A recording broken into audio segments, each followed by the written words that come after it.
Hello, councillors. Do we have a quorum in the chamber?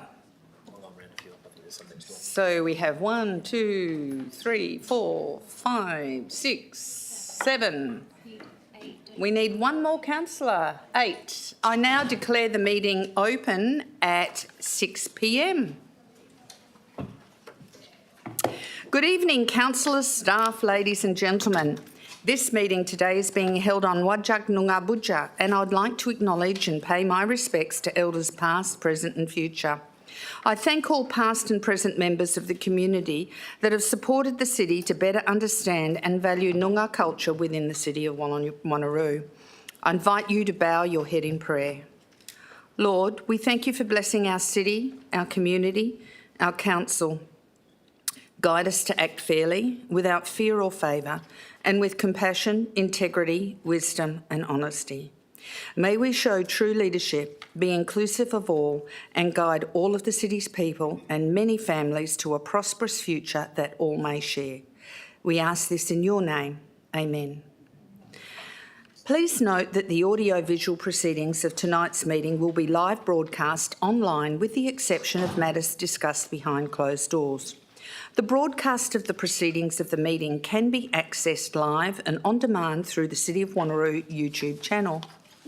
Attendances are as per the record, and apologies and leave of absence. I don't think we have any apologies this evening, though we do have some people not at the table. They will turn up later, I'm sure. We now go to item 3, public questions and statement time. The following general rules apply to public question and statement time. Public questions and statements should only relate to the business of the local government and not be a personal statement or opinion. Only questions relating to matters affecting the local government will be considered at a council meeting, and only questions that relate to the purpose of the meeting will be considered at a special council meeting. Questions may be taken on notice and responded to after the meeting. Questions may not be directed at specific council members or a city employee. Questions are not to be framed in such a way as to reflect adversely on a particular council member or a city employee. First priority will be given to persons who are asking questions in relating to items on the current council meeting agenda, and second priority will be given to public statements. Only public statements regarding items on the council agenda under consideration will be heard. Each person seeking to ask questions may address the council for a maximum of 3 minutes each. Given the number of public questions received in writing prior to tonight's meeting, administration will take them on notice. Responses will be included in the council meeting minutes and sent via email to the individuals who submitted the questions. Ms Wetherall, do you have any specific questions you would like to read out? Are you in the chamber, Ms Wetherall? Sorry? You don't have any questions to read out. Thank you, Ms Wetherall.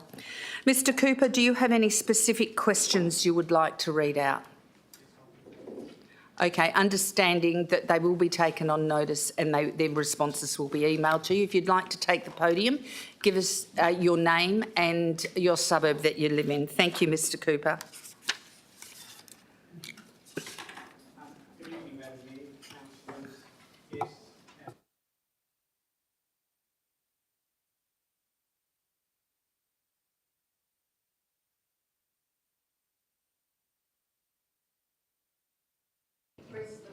I have. Oh, that's better. My name's Philip Cooper and I live in Dundebar, and I actually represent residents from East Wanneroo Residents Association. I have actually submitted the questions, but I'd like to read them again because this is an issue that's affecting a lot of people in the community. My questions I submitted, the first one was, it's in regards to Western Power's proposed dual 132 kV high voltage transmission line project near up to Wangara Extension. My questions were, 1, when was the City of Wanneroo first informed about this project? 2, what consultation occurred between Western Power and the City of Wanneroo, and what information has been provided by Western Power as part of their consultation with the City of Wanneroo? 3. Is the City of Wanneroo aware Western Power's proposed alignment would traverse and directly impact privately owned lands, adversely affecting landowners, businesses and the community?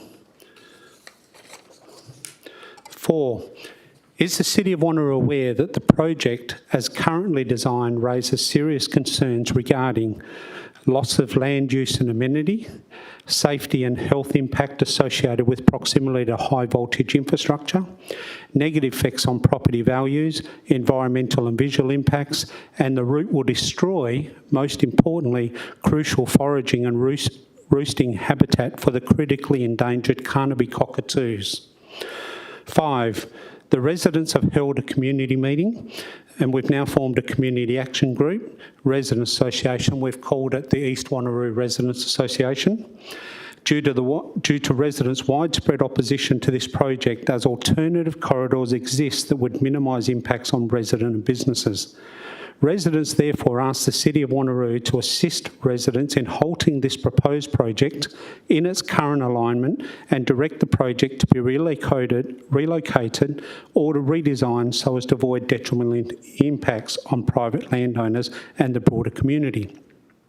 Whilst I note the City, through your Acting Director Planning and Sustainability, has responded to the questions, there's a couple of things that we're also concerned, and I only got this a few minutes ago. The City says that you don't know much about it, but you're going to get a project briefing on the 23rd of October 2025. On behalf of the residents, we don't believe that should be a private meeting between Western Power and the City of Wanneroo. We ask for this briefing to be a public meeting in the chamber here so that we can at least ask questions of Western Power. And whilst you also have stated in your responses that you've said that the works is classified as public works under Section 6 of the Planning and Development Act, and Western Power is recognised as a public authority under the Act. The project is exempt from formal development approval. However, Western Power is still required to essentially consult with yourselves. As some of you are aware in here, I'm the previous head of procurement of the State Government of Western Australia Synergy. I was also a senior advisor in the Upper House, in the Upper House of Parliament, and I'm currently with WA Health. Now, I'm not here representing the government in any capacity. I'm representing my residents. However, since submitting these questions to yourself, we've now become aware through my parliamentary colleagues that the government has since... Excuse me, Mr Cooper. Yep. You're allowed 3 minutes and you've had 4 minutes. Sorry. Councillors, do you want him to allow him another 3 minutes so to give him 6 minutes? Councillors, are you happy with that? Okay, but we do have to limit it to 6 minutes, Mr Cooper. I understand. I'm sorry about that, Mayor. Thank you. One of the things that we've just been notified is that the State Government of Western Australia has already issued a contract to Aconia. Aconia has been given a contract to build a 27-kilometre electricity transmission line. We're being told as residents that Western Power have started to consult with us. This contract's been ongoing for some time. To issue a contract, which has now happened, knowing the state government processes, you don't issue a contract unless you know specifically what the scope of works are going to be. This is a media release that's now been given to market, and I would respectively suggest not only the residents but the City of Wanneroo are in the lurch here because we do not know what is going on. That's why I'm calling, please, for this Western Power briefing to be public so that we can attend. We need to get experts involved now to have a look at the proposed route. We're in the process of doing that, and I'd like to request the City, as a result of what you've already answered, that we could have a public hearing and so that we can all attend and see what Western Power has to say. Thank you, Madam Mayor. Thank you, Mr Cowper. First of all, Western Power, we control who they meet with. We don't control them meeting with us. But I would pass this over to Mr Singh and ask for if he wants to respond at all. Thank you. Thank you, Mayor. Yeah, you're correct. It's a Western Power project, but we'll try to get as much as information possible from them. Thank you. Thank you. We will further respond to your individual questions before the next minutes are done, and they'll be written to you in email. Okay, Mr. Cooper? Thank you, Madam Mayor. Thank you. We now to go to Johan Williams. If you'd like to take the podium and give us your name and the suburb you live in, and once again, the agenda orders allow 3 minutes initially. Thank you. Good evening, Madam Mayor, Councillors. Thank you for the opportunity to pose some questions. So I'm Johannes Willemse from Mandari. We had 4 petitions. I'm satisfied with the answers to the petition that refers to the closure and also to the traffic calming in Southampton Lane. I would like to pose further questions on the fishing and the swimming ban. So the response to the questions that we raised was that we have to speak to Sanctus nominees. We have spoken to Sanctus nominees, and I'd just like to read the response from Mr. Barry Jones, Director of Sanctus nominees, with regards to responsibility and specifically the ownership and the leasehold of what he refers to as Lot 3000, which is the water in the Marina. So his comments in a letter that I've made available to the Council is, whilst we sincerely sympathise with you in this regard to the antisocial behaviour that you've been experiencing, unfortunately, you've been misinformed by the City of Wanneroo. Inasmuch as Sanctus does not, in fact, own the piece of land to which you referred to in your email, i.e. Lot 3000 on DP 44439, and has never done so. The only land which Sanctus owns is a car parking area that's immediately adjacent to and south of the Marina's boat launching ramps. And then he continues to say, Sanctus does lease the harbour bed of the Mandari Marina from the state of Western Australia via the Department of Transport, by virtue of which it controls the letting of boat pens within the marina. However, our rights and powers under the terms of that lease do not include the right to prohibit either swimming or fishing within the harbour. Such bans could only be imposed by the Department of Transport, the lessor of the harbour bed lease, or perhaps the City of Wanneroo. So again, we're in this position where the Department of Transport is pointing a finger to Sanctus nominees, and Sanctus is pointing to them, and the residents are being caught in the middle of a situation. So my question is, can the City of Wanneroo please support us and try and figure this out so that we can determine who is actually in control of the water of Mandari Marina? Because if it is the Department of Transport, then there's no reason why fishing and swimming shouldn't be banned in the same way that it's been banned at Hillary's and Mandurah and other marinas. Thank you, Mr. Williams. Ms. Davis, would you like to respond to that item? Thank you. Thank you, Mayor, and thank you, Mr. Willemse, for clarifying some of that correspondence. We'd like to catch up with you to go through that at a later date. Thank you. Of course. Thank you.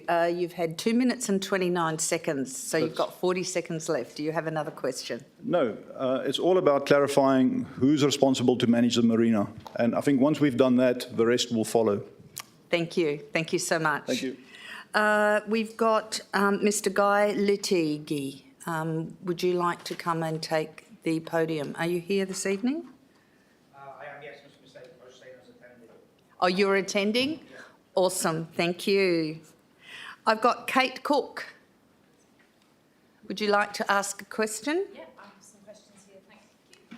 Thank you. Hello, good evening, Mayor and Councillors and everybody else here. Thank you. And which suburb do you live in? I live in Wanneroo. Thank you. So I have some questions here regarding the plans for the new recreation centre down on Scenic Drive. These first questions are just about planning, consultation and transparency. So I'm just wondering, who authorised surveyors to begin working in Mandari Crescent after the public submission period had closed, and what was the exact purpose of the activity?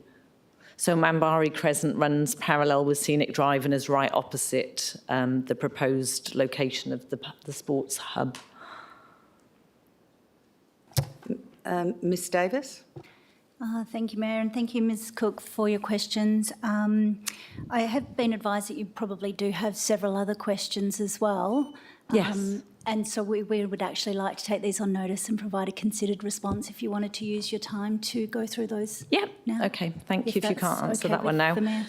I'm just wondering as well why residents of Manbari Crescent were not notified about the surveying work in advance. Once again, I think Ms Davis said she'll take it on notice and give you informed information in thank you. response. Thank you. Okay, another question. What specific steps has the council taken to consult directly with all homeowners facing the park, and what proof of this consultation could be provided? Ms Davis, the same again. Sorry, Mayor, if I could just clarify, I do understand you probably only have 3 minutes and lots of questions, so instead of listening to me, we'd much rather have your questions on the public record and provide a response to those at a later date, if that's okay. I'm happy to have an answer for that now, if you've got an answer for that. Thank you, Mayor. What specific steps has the council taken to consult directly with homeowners facing the park, and can proof of consultation be provided? So yes, we can provide a full consultation report. It's going to be presented to council later on this year, and that will be made available on the public record. So once that is available, that will be made available to you as well. Okay. And your next question. Thank you. Just wondering why the original public notices for the existing recreation centre upgrade was so small, and why were they later removed without explanation? Ms Davis. Thank you, Mayor. We'll take on notice. Thank you. Do you have another question? Sorry, do I have... Your next question? Yeah, lovely, thank you. I'm just curious, which Indigenous community groups or people were consulted regarding the cultural and heritage significance of this land on Scenic Drive alongside Lake Joondalup? When were they consulted? And with which proposal was it the most current location? As there have been several proposals, I think we're on stage 3 at the moment, and it's a very significant change from the original one. Where can we find these reports? And if so, can a copy be made accessible to the public? Thank you, Ms Cook. I think the response is that you'll receive it in our report when we bring the report to council. Thank you. Okay, do I have time for more questions? Yes. Lovely, thank you.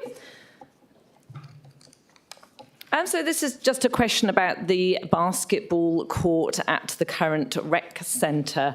I'm just wondering about the data that supports the usage on that. As a very local resident, I do know that it's used on some weekdays, probably Monday to Thursday in the evenings for basketball.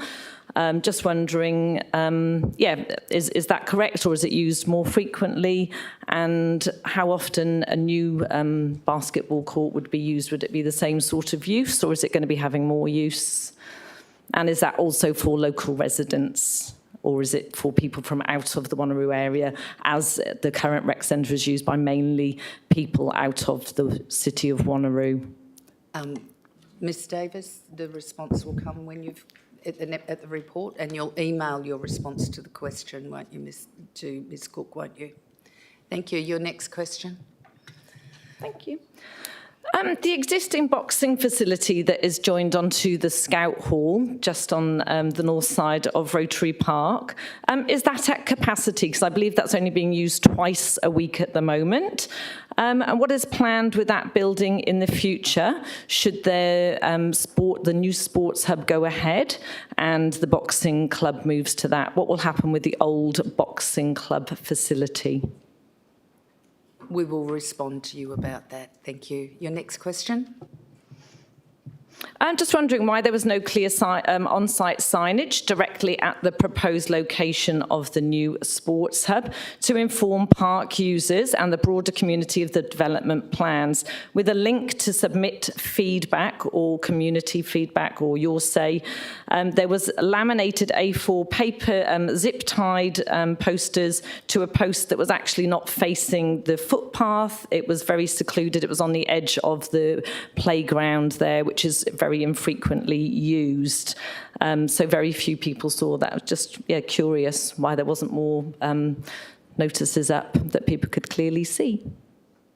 Thank you. I'm sure Ms Davis will be happy to respond to that, and you'll get that information in the minutes. Thank you. Thank you. Thank Do I you. have time? And you've had 3 minutes and 29 Ah, seconds. lovely. Thank you for the extra Thank few you. seconds there. Thank you. Alison van der Beer, would you like to take the podium? Thank you.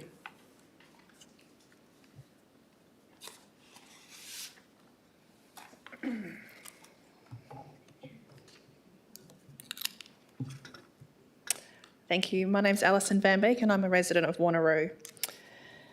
Which groups were specifically surveyed and why does in regards to the sports hub, and why does the consultation process appear biased and not representative of the broader community prior to a push from the community groups who made themselves aware of the exact nature of the proposal?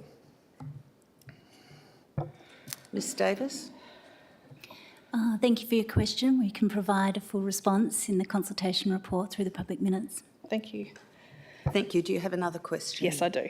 How has the city measured the mental health and wellbeing value of preserving this green space for public recreation given its current use as an escape from urban sprawl? You will get a response to that. Would you like me just to yeah, keep just reading? read your questions Okay, out thank you. and go from. Of course, okay, thank you. Thank you. How has this, that one's done. What specific factors made Scenic Drive the preferred site over others with less biodiversity impact? Just some questions around planning and consultation. Oh, that one's done, sorry. Environmental impact and biodiversity. When was the environmental impact assessment conducted? Who carried it out? And where can the full report and data be publicly accessed? And if not, why and at what cost? My next question is, what scientific evidence supports the claim that there are only 2 turtle nests in this area? Who conducted this research and on what dates and how long? There are many subject matter experts in our community who can help in this matter that are impartial to a side other than delivering facts. Without having a physical presence online, an online app that has been promoted in the area, and how has now been informed of City of Wanneroo not to track in this space, show prior intent to ignore animal habits. The next question, which biodiversity groups were consulted about this project? When and where did the consultation occur and at what cost? And can we receive the report? And if not, why? What written reports or studies were used to determine that the proposed building and bitumen car park would not harm local biodiversity, and who authorised them at what cost, and can we see the report? And if not, why not? Can I just ask how much time I've got left? A minute. Thank you. How does the plan to cover this area with concrete align with City of Wanneroo's stated environmental, climate and conservation commitments, or are these just words on a page?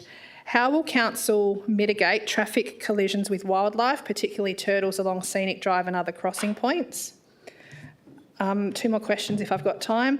What evidence supports the 50-metre buffer zone is sufficient to protect local biodiversity and wetland ecosystems?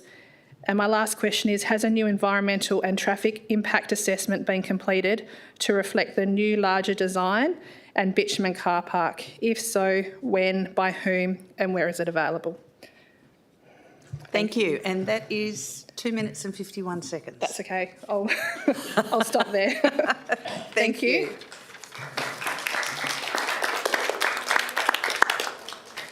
Nikki Davies, do you have some questions to ask? Yes.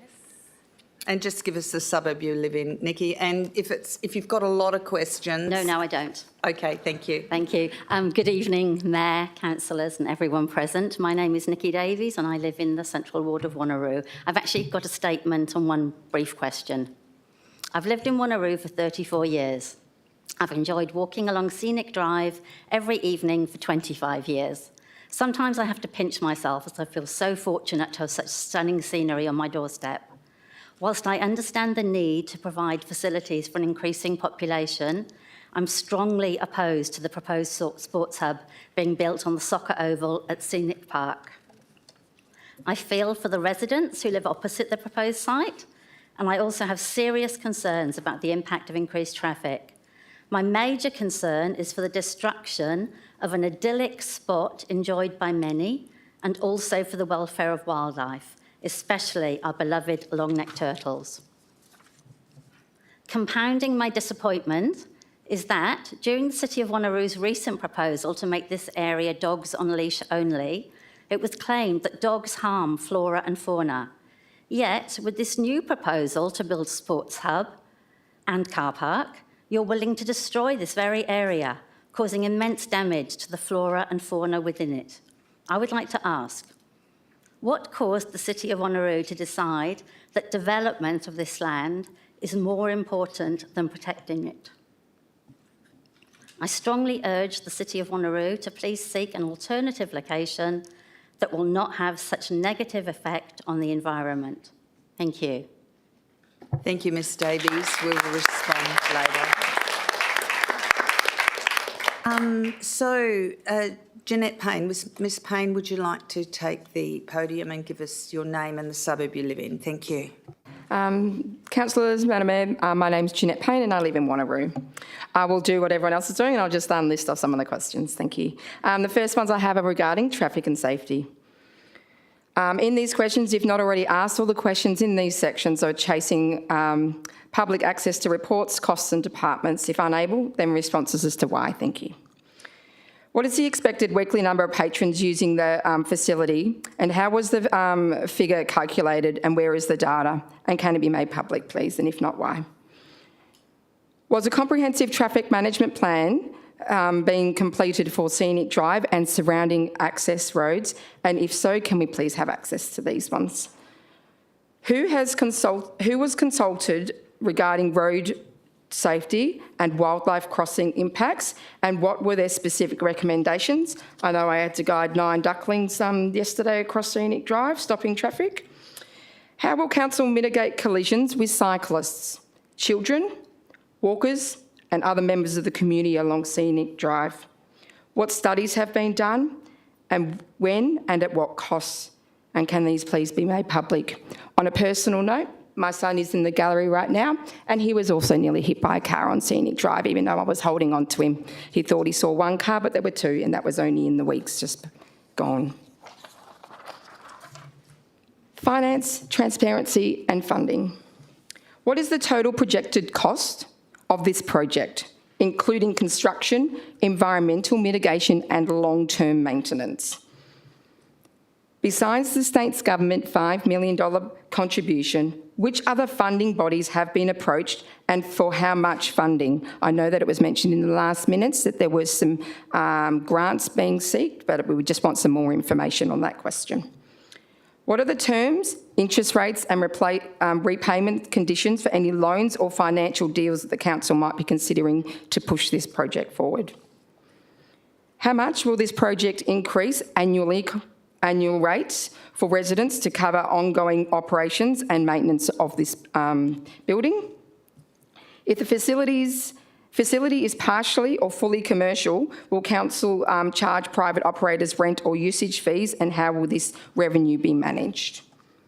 What is the total cost of this project, including all design, construction and long-term maintenance? Sorry, I already asked that question. Got 2 more questions, is that okay? Just 2 more? Beautiful, easy. If council can secure this level of funding, why was an additional $1.5 million not considered to purchase more appropriate land in a sensitive area?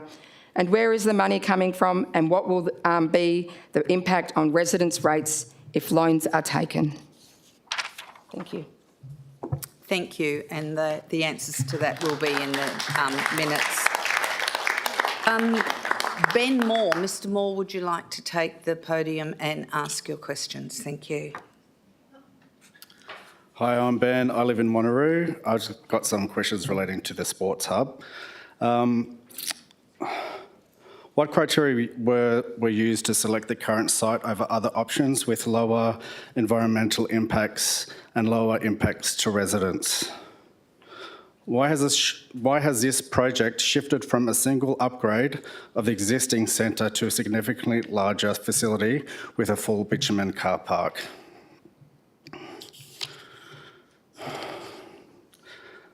How would selecting a different location negatively impact the proposed user groups or sports hubs?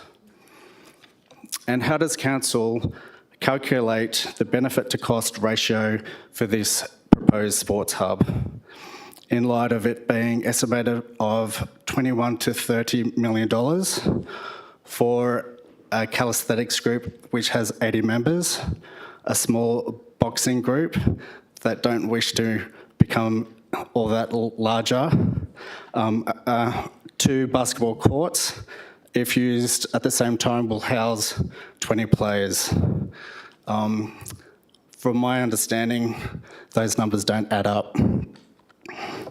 Also, up until 2021, the section of the new proposed location was deemed bushland forever. I'm just curious how the zoning has changed in that time that you now want to build a 2-storey sports facility on that soccer pitch. The soccer pitch is used by all demographics, not just the youth. It's used for sports, walking dogs, and just enjoying some fresh air. And that soccer pitch is the best soccer pitch I've ever walked on, so it's magnificent grass. I don't know why you want to get rid of it. People come from all over the place just to see that soccer pitch. What other questions have I got? Who is ultimately accountable for selecting this site and approving the design in its current form?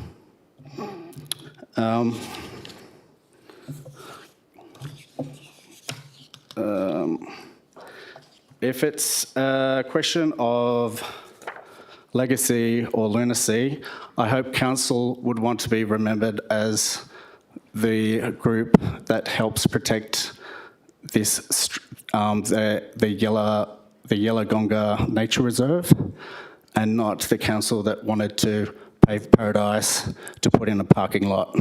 Thank you. Thank you, Mr. Moore.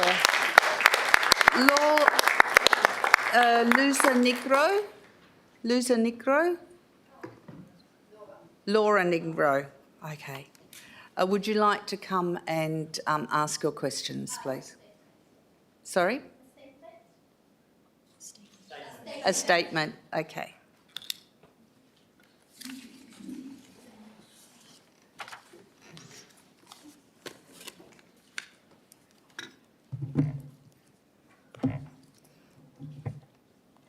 Good evening, everyone. My name is Laura Negro, and I'm living in the city of Wanneroo. I'm here tonight because I'm confused and deeply concerned about a recent proposal from the city of Wanneroo to build a recreation hub on Lot 40, the soccer field, and I will explain. Just a few months ago, I learned by chance that the city of Wanneroo planned to enforce a regulation requiring dogs to be on lead at all times in natural reserves. During a council meeting held on the 22nd of April this year, we were told this change was due to the Cat Local Law 24, which prohibits cats from entering reserve to protect biodiversity, and that dogs needed to be treated accordingly. I found this surprising, as my well-behaved, ball-chasing 10-year-old dog has never seemed like an environmental disaster for these places. In a private meeting on May 22nd, 25, held here, we were trying to compromise to be able to still exercise our dogs in the open park next Civic Drive, specifically Lot 40 and 41, the soccer field and the football field, as we, dog owners, moved between them when sports were being played. As these fields are often very busy, this was when they could still be booked. So imagine my confusion when I find out, again by coincidence, during these discussions, that the city of Wanneroo now wants to plan to build a car park and recreational hub, including coffee shops on Lot 40, the same lot that was supposedly too ecologically sensitive for dogs of lead. How can Lot 40 be a protected reserve one moment and a building site the next? It feels like the goalposts keep moving. I worry these decisions are not based on environmental care, like preserving tree canopy or protecting long-necked turtle nesting sites, but rather on convenience and profit. I ask you to consider this. If I gave each of you a hammer and asked you to destroy turtle eggs or crush small creatures and birds, you'd be horrified. But by approving construction on this land, that's effectively what's happening. only delegated to someone else to do the killing. You might argue that birds can fly away, but those familiar with this park know that local birds families such as magpies are territorial. They cannot simply relocate with a conflict of loss. I want to thank the councillors who responded to our emails and met with us, and especially those standing up for the flora and fauna that cannot speak. We see you and we thank you. Ironically, this proposal has united our community, have met passionate, caring residents who are now deeply engaged in protecting this land. I close with these words. The greatness of a nation, its moral progress, can be judged by the way its animals are treated. Gandhi. The righteous care for the needs of their animals, but the kindest acts of the wicked are cruel. Proverbs 12:10, the Bible. Not to hurt our humble brethren is our first duty to them, but to stop there is not enough. If you have men who will exclude any of God's creatures from the shelter of compassion and pity, you will have men who will deal likewise with their fellow men. St. Francis of Assisi. Thank you. Thank you, Ms Negro. Do I have Mrs Newton here, and would you like to come and ask a question? Ms Newton?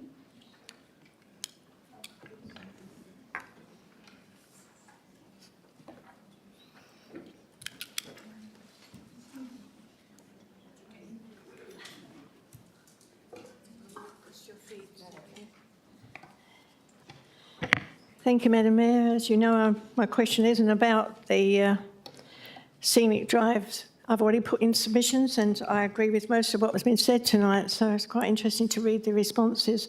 I have to say that the next park along is going to have a beautiful hide built so that we can look at the wildlife, and the park further south is going to be desecrated with a car park and a building that we don't really need. Anyway, my question I put through, I couldn't list it as a question, so I would like to make a statement.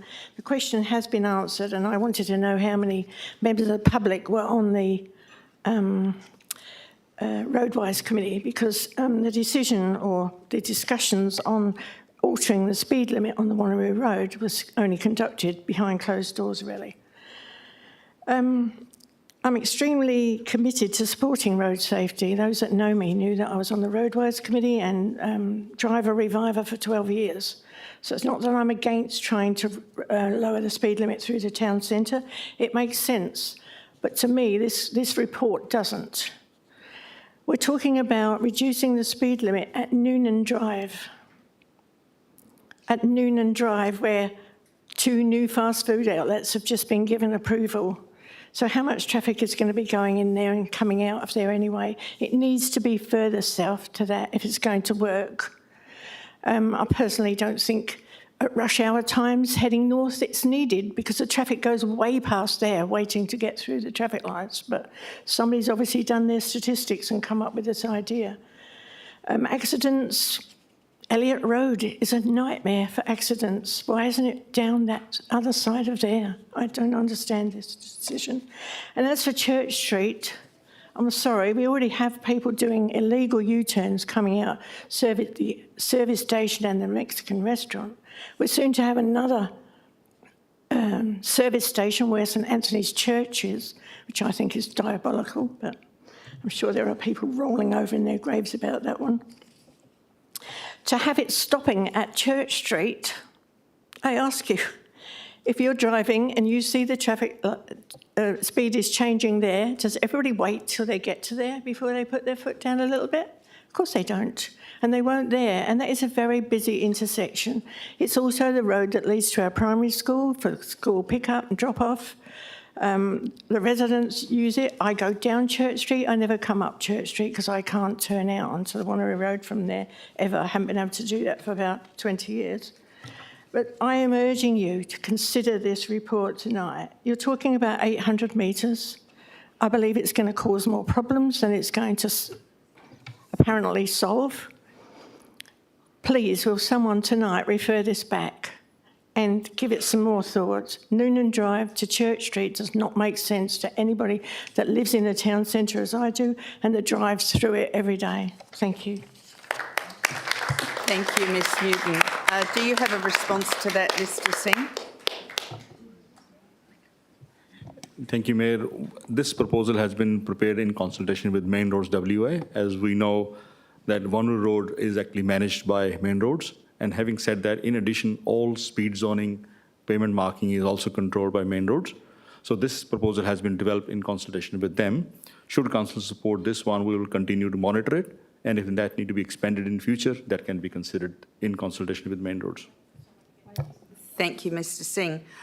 Is Tessa Esparan here this evening? Tessa, would you like to come and take the podium and ask your questions? Thank you.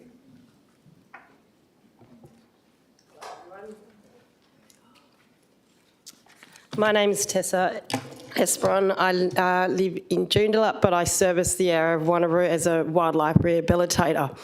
In regards to the scenic park area, I noted that the consultation in regards to the management of animals was not listed in the notes in the last meeting.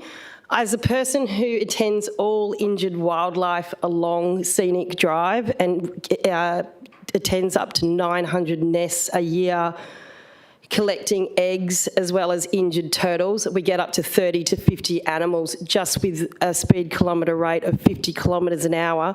I'd like to know what council proposes with increased traffic that's going to be going through there with the proposed recreation hub. What support, what procedures do you have in place for injured animals? What supports do you have for me, one single person who attends all those calls? Because with a car park that's actually right near the turtle nesting ground, I'm obviously going to be attending more calls. Also, I'd like to also note that it was stated that the data, that there was only 2 nests noted from the turtle sat information. Turtle trackers from last year were situated mostly along the park on the right side of the boxing centre and up further towards Banyanda. So documentation of turtle nests was inaccurate. The TurtleSat app isn't accurate in its information taking. So I would like to know what environmental assessments were recorded to show that there is just to prove that there is only 2 nesting event or 2 nests per year listed in that area, because we know that there is more. We've already been seeing hatchlings in the last 3 weeks coming across the oval. I think there's been up to 30 recorded. So as a person who attends to this area, I'm very passionate about this area, and this development is incredibly concerning for me.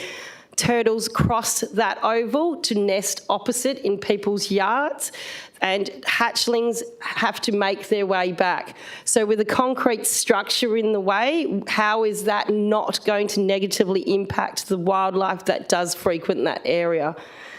My other question is as well for council, that on the 30th of August, Friends of Yellowgonga were informed that turtle tracking in the Wanneroo Council areas wasn't going to be funded this year, or the program wasn't going to be run.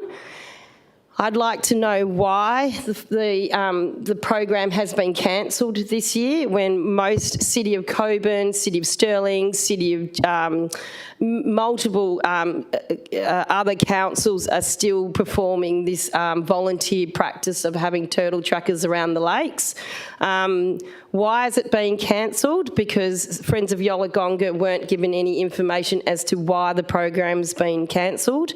Ms Esperon, you've had 3 minutes and 20 seconds. Councillors, do you want to allow her to go for 6 minutes? Thank you. So you've got another 2.5 minutes.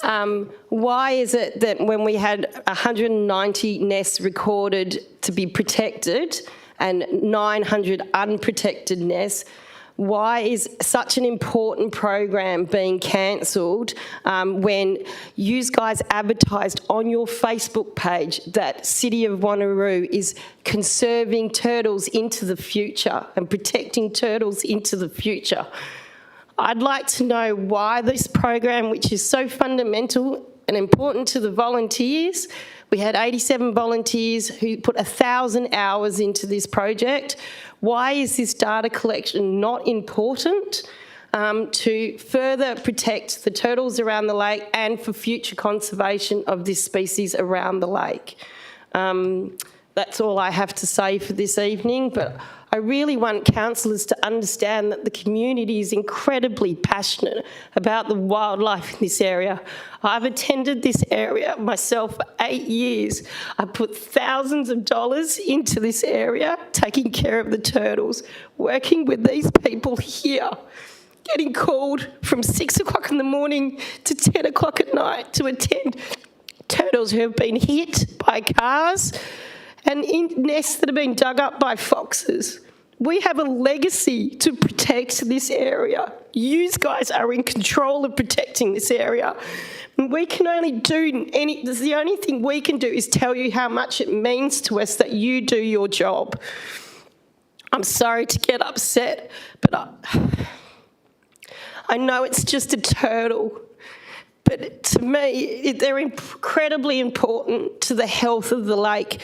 They increase the turbidity, they move the detritus on the bottom of the lake, they are stopping algal blooms. They're incredibly important to the health of this lake, which isn't a running lake.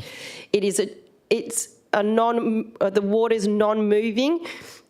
We need this animal there for many years to come to be able to protect the health of yellow gonga. It's not just they're responsible for all wildlife, this one silly little animal. Like, I'm honestly so passionate about them, and I really hope that you guys understand how much the community feels for this one single species of animal.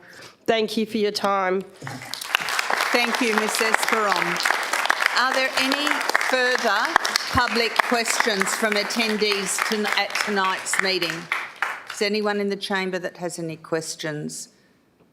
Yes, if you'd like to come and take the platform and give us the suburb you live in. Thank you.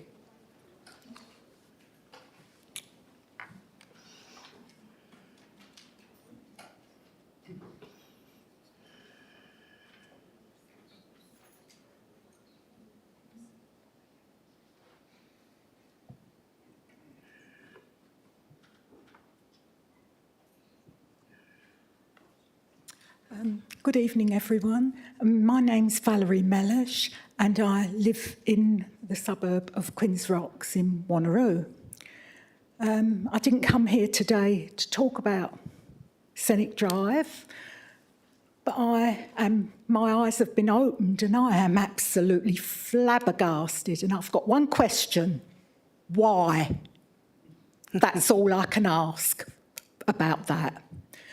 What I've come here to speak about is the closure of an alleyway in the road where I live, in Rupara Circle in Quinns Rocks. We're having a lot of, can we say, undesirable people coming along. Our road is a circle, and all the residents have asked for this to be closed, apart from 2 that live in that close.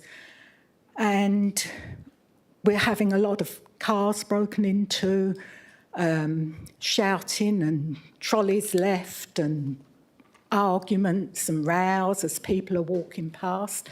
They're not our people from our close, they're coming from a different area and taking a shortcut through the alleyway.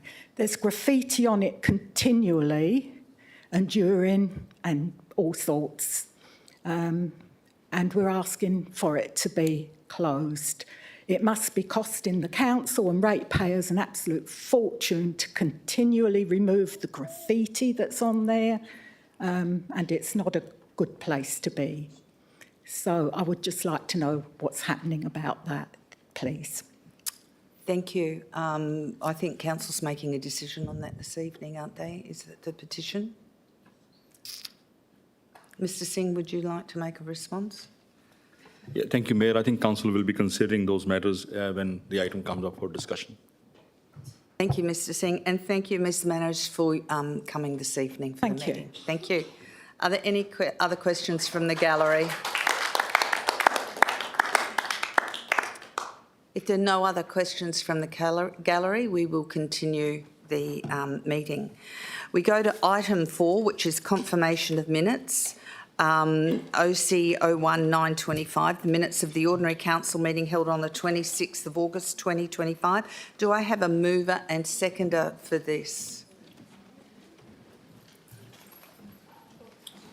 Moved Deputy Mayor Rowe. Do I have a seconder?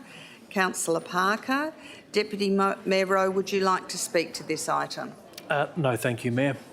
Councillor Parker, would you like to speak to this item? No, thank you, Mayor.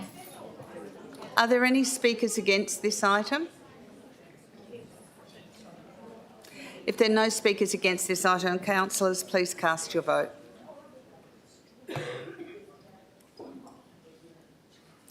Item 5, announcements by the Mayor without discussion.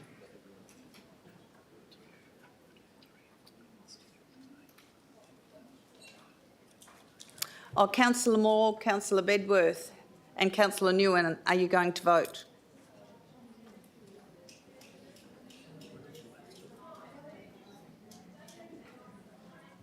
Councillor Coetzee, yours isn't working. Mine's not working. So that's passed unanimously. Were you in agreement? Cool, thank you. Okay, I'll now go to item 5, announcements by the Mayor without discussion. This October, for the very first time, the City of Wanneroo is turning pink in support of the McGrath Foundation and the incredible work of McGrath Cancer Care nurses. These nurses provide vital care and comfort to individuals and families experiencing cancer, and I'm proud that our city is standing in solidarity with them during Cancer Awareness Month. I encourage our community to get behind this important initiative, and we're going to take an opportunity, councillors, if we can take a photo that will be part of our media as part of the October Turning the City Pink. So we're just going to quickly do it in the front here, Jess. And that includes the staff as well.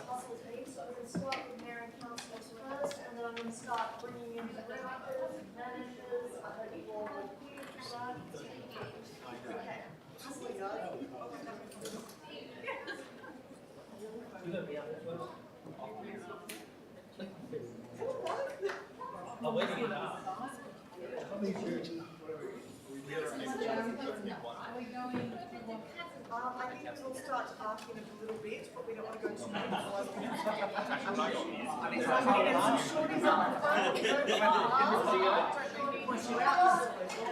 need to have standing at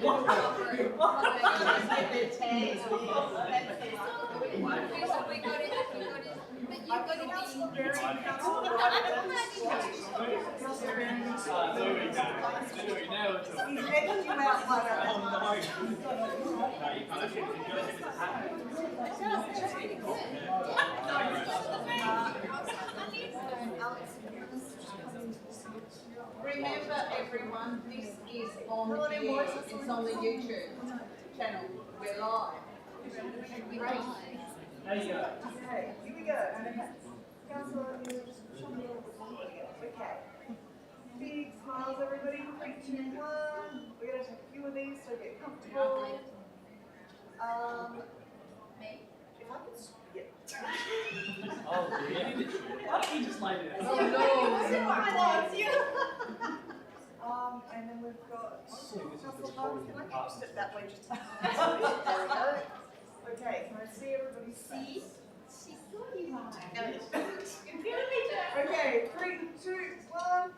One more. 3, 2, 1. Okay, we're doing good, guys. We're doing good. Now let's get directors in. And where's Bill? Bill. Nice try. We already going to start bringing the up in.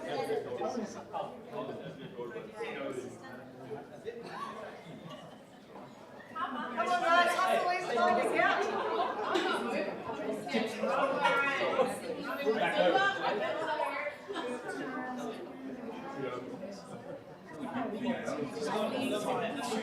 out.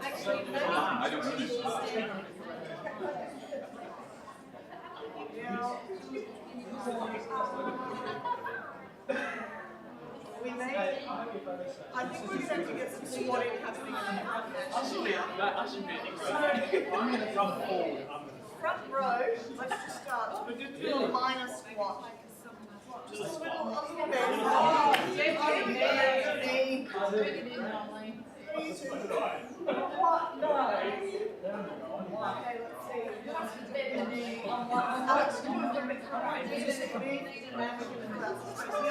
Ladies in this room, we're just going to take turns that way. We're not looking at the room. Kind of see everybody. Make sure if you're in the back row, you're sort of in between someone. Councillor Bedworth and Councillor Ewan, I cannot see you. Mayor, I can't see you.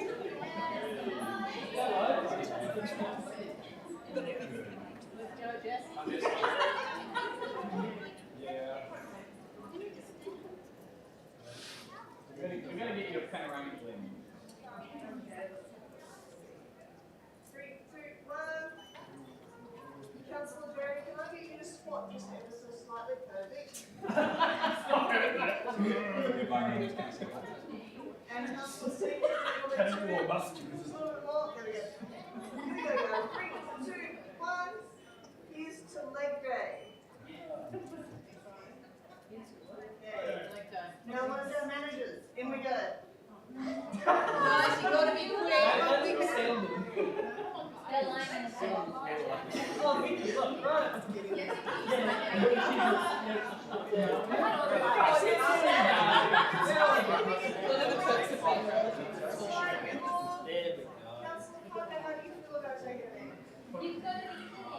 those hands,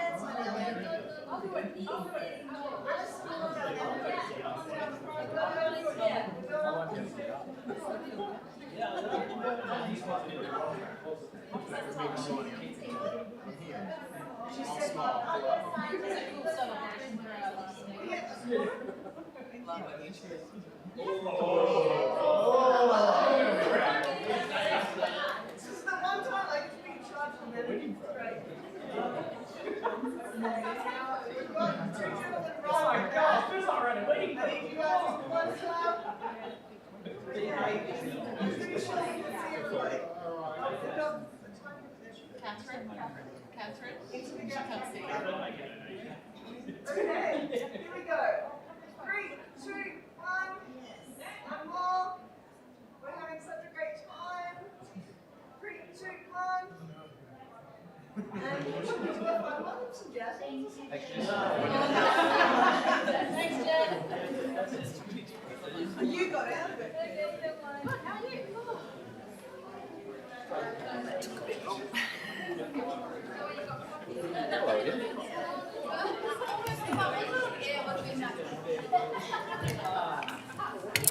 Okay, so we're back to the meeting proper, and I've got some more announcements to make very, very quickly. I'm delighted to share some recent achievements for our city. The city nominated the recently completed Halesworth Park Sports Pavilion for WA Football's 2025 Facility of the Year Award. This prestigious award recognises best practice in community AFL facility development across Western Australia, celebrating, welcoming, accessible and fit-for-purpose facilities that support our growing game. Halesworth Park has already become a truly community hub, home to the Brighton Seahawks Junior Football Club, Alkimos Football Club, Quinns Rocks Junior Cricket Club, Ridgewood's Little Athletic Centre and the North Coast Rugby Union Football Club, with its 2 floodlit ovals, multi-use courts, playground, exercise areas and modern pavilion. It offers something for everyone.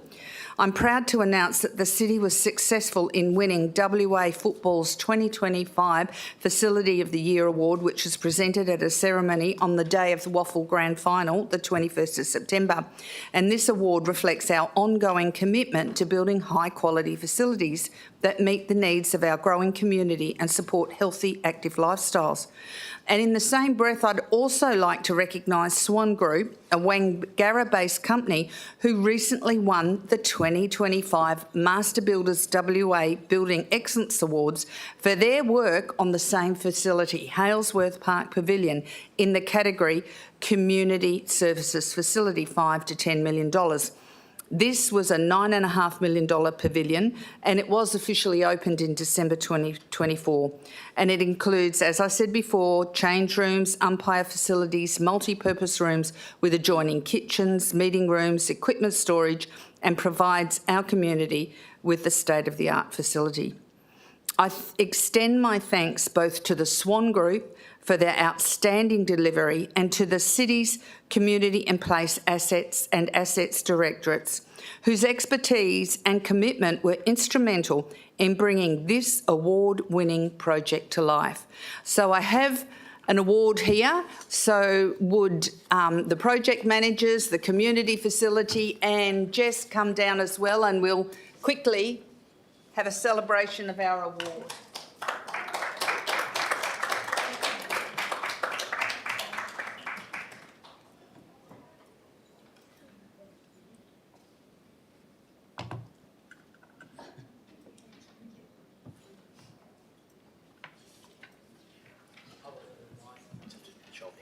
Oh, yeah. They're trying to reset it, but it's not working. So, and finally, with all this stuff happening, we have the local government elections just around the corner. And I want to acknowledge the councillors here this evening who are standing for re-election. I want to thank them for their support and contribution to the City of Wanneroo, and I wish them and all of the candidates every best in their contest, which will be happening in October. Thank you very much for all of your support. Thank you. Item 6, do we have any questions from council members? Councillor Berry. Thank you, Madam Mayor. My question is for Tess, who just gave us a bit of a talk about the lake and the turtles. I'm just interested to know what would happen to the lake if we did not have the turtles, and how crucial are they? Thank you.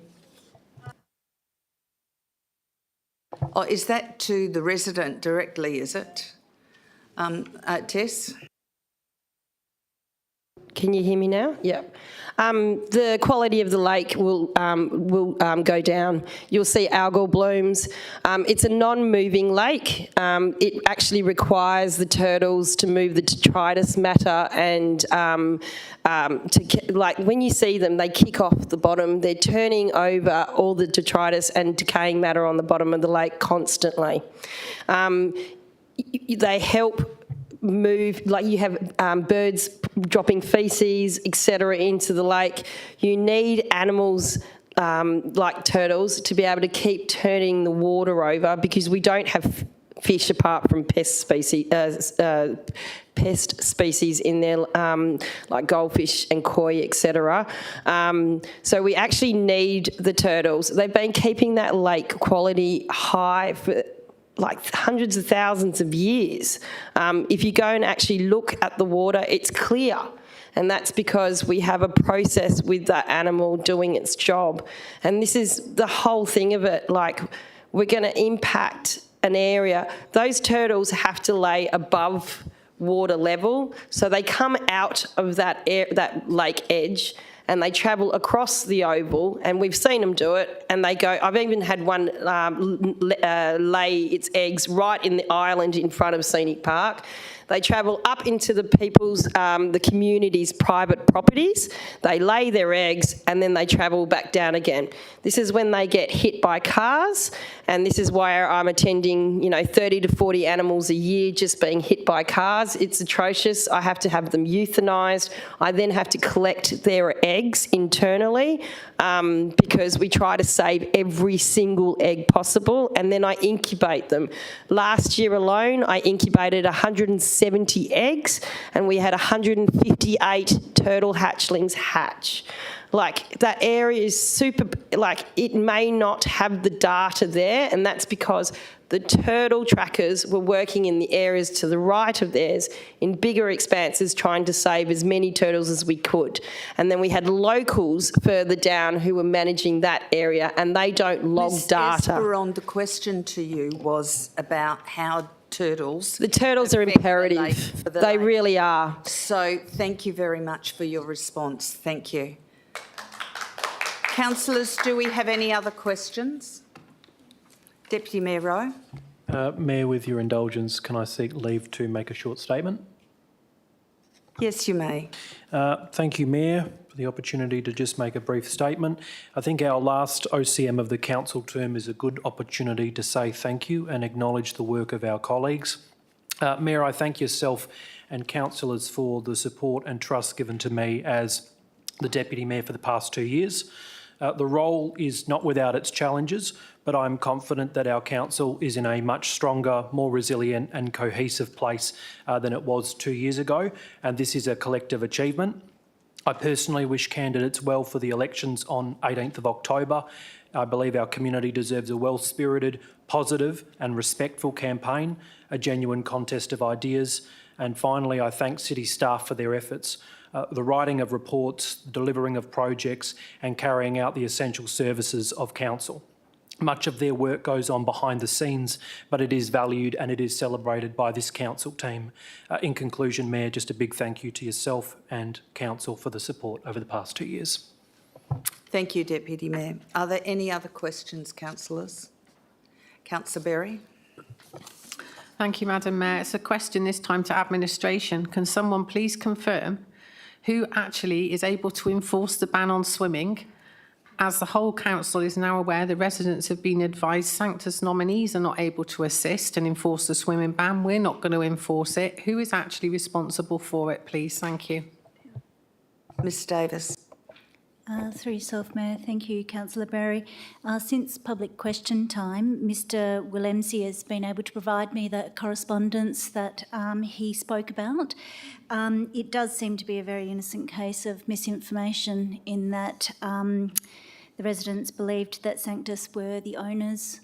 However, they are the leaseholders, so the authority does still sit with state government, which is very consistent with the report that's in front of you this evening. Thank you. Are there any other questions this evening, councillors? If there are no more questions, we now go to reports. Declarations of interest by council members, including the nature and extent of which the interest are to be made at the commencement of the item to which the interest relates. Do you have a question or do you have a declaration? With your indulgence, Mayor, I'd like to move a procedural motion to move AS05 forward, as we already have members in the gallery who potentially could be going home a little earlier if we can do that. Which number is it? AS05, the Repara Circle PAW issue.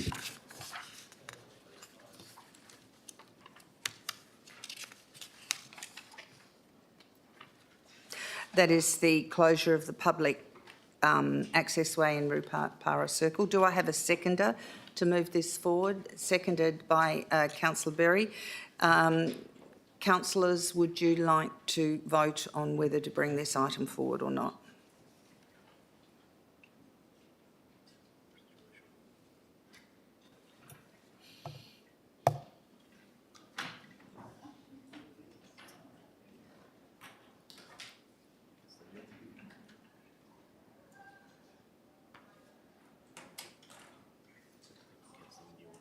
Councillor Nguyen, we're waiting for your vote. And Councillor Coetzee, it's a thumbs up, so that's passed unanimously. We bring item AS050925, petition for closure of public access way Repara Circle. I have a mover and second. Do I have a mover and seconder for the admin's recommendation?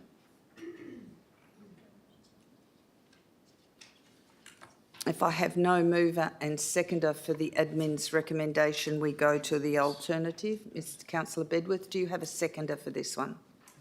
I do, Mayor, thank you. It's Councillor Berry.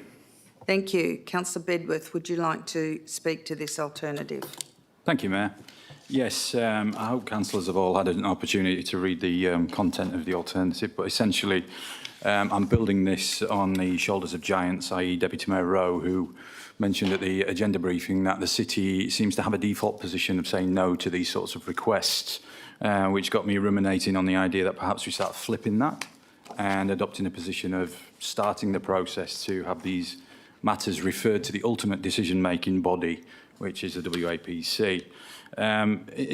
Although the report is detailed and comprehensive, and I thank administration for that, it does lack the metrics that I particularly seek to justify refusing to listen to our residents outright and As such, I would, as you can see in the recommendations, request that administration begin the commencement of the reports required to refer this through to the WAPC, as I said, who are the ultimate decision makers on this, so that our residents who are sitting in the gallery now can feel heard, and that we are a responsive and agile local government that we are aiming to be.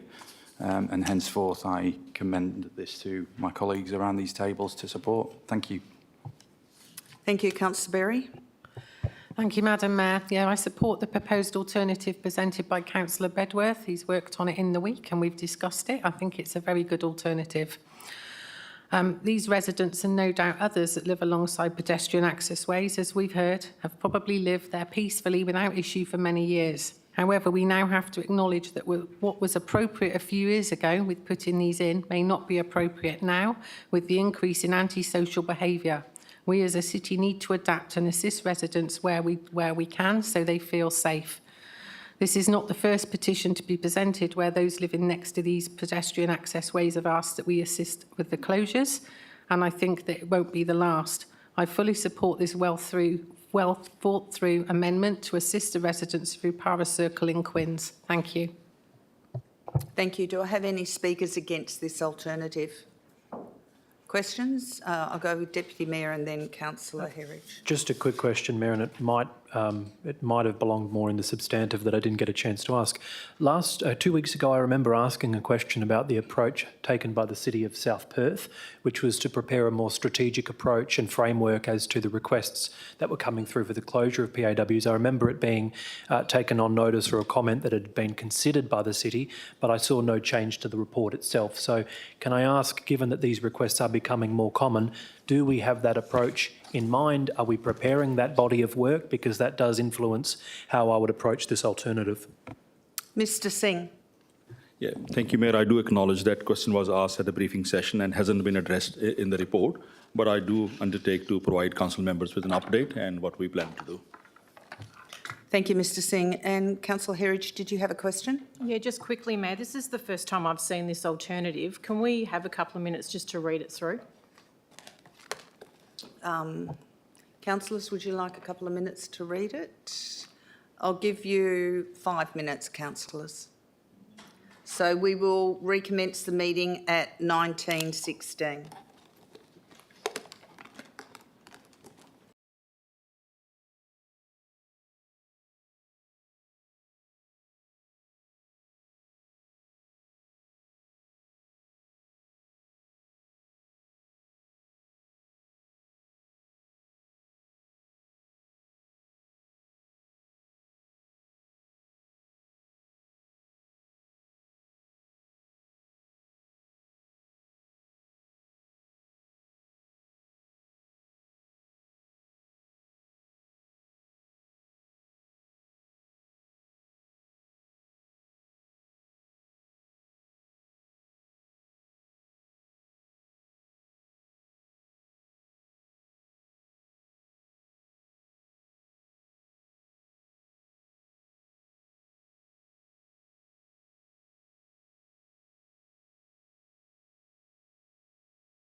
We've had a mover and seconder for this alternative, moved by Councillor Bedworth, seconded by Councillor Berry for ASO 50925. Firstly, do I have any questions? Councillor Miles. Yeah, thank you, Mayor. My question to administration is, whilst I understand the process that the WPC has to obviously approve any access way to be closed, does the council have the capacity to put a temporary closure in place before that's actually initiated? Mr Brocconi. Mr Singh.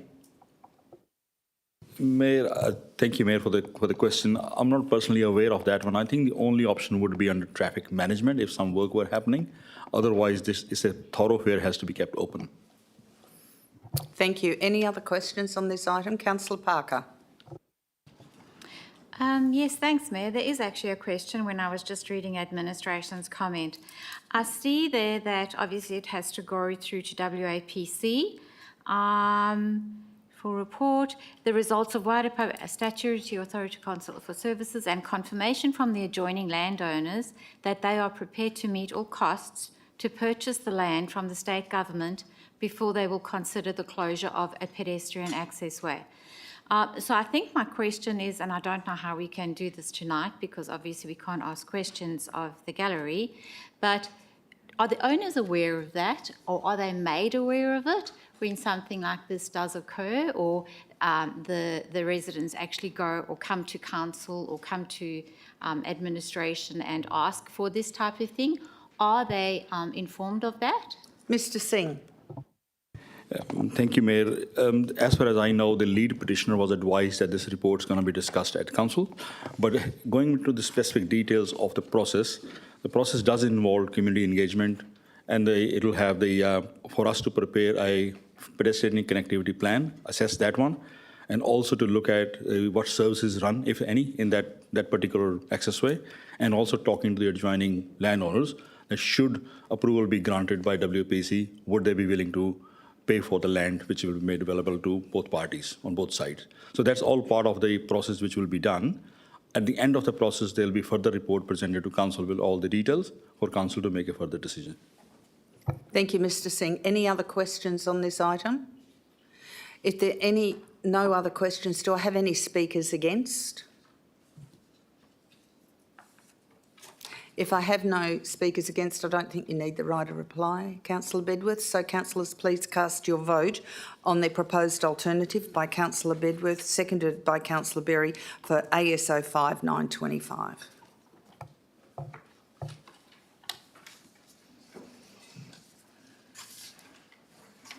And that is passed unanimously with Councillor Huntley out of the room.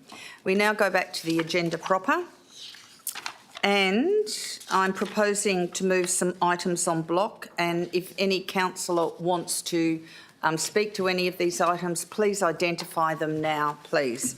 So the items I'm proposing to move on block is PSO 1925, consent to advertise East Wanneroo cells 1 to 9 development contribution arrangement, annual review of costs 2025 to 26. Anyone want to speak to that item?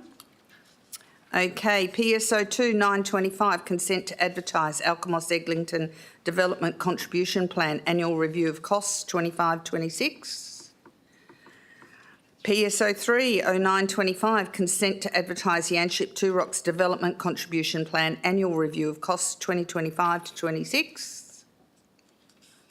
PSO 4925, consideration of Amendment 227 following advertising, normalisation of land in lots 1001 and 1002 Marmion Avenue, Alkimos, agreed local structure plan number 60, and Agora Village, Trinity at Alkimos Point, lot 9005 Marmion Avenue, Alkimos, agreed centre structure plan number 86 areas. Any questions on that item?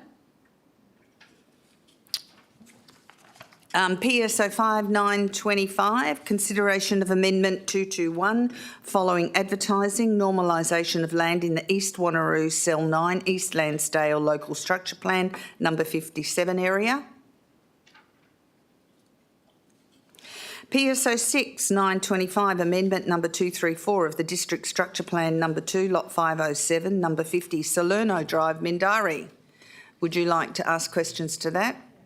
Okay, so that will come out of the en bloc.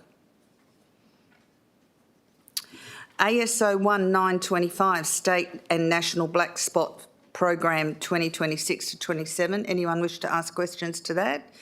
Apologies, Mayor, I have the foreshadowed impartiality interest, so I believe that can't be included in an en bloc.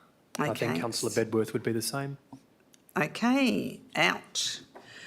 ASO 2 925 Variable Speed Zoning Wanneroo Town Site.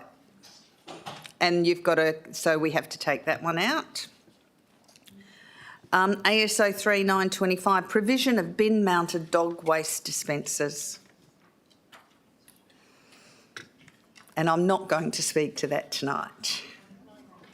ASO 4 925 Nearabut Resource Recovery Precinct Advertising of Local Government Act Section 3.59 Business Plan. What, the provision of bin-mounted dog waste? You want to speak to that, do you? Okay. Looks like I will be too.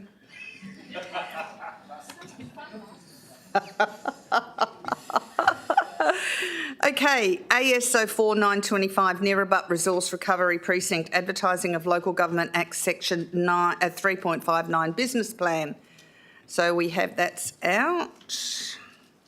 ASO 7 925 Response to Petition PT 05 625 Nighttime Closure and Increased Security of the Public Boardwalk and Jetty at the southwest corner of Mindari Marina.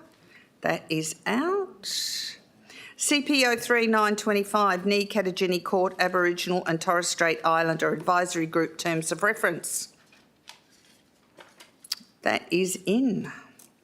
CPO 40925 Multicultural Advisory Group Term of Reference. That is in. CSO 2 925 Warrant of Payments for the period to 31st of August 2025. That is in. CSO 3 925 Warrant of Payments for the period to the 31st of July 2025.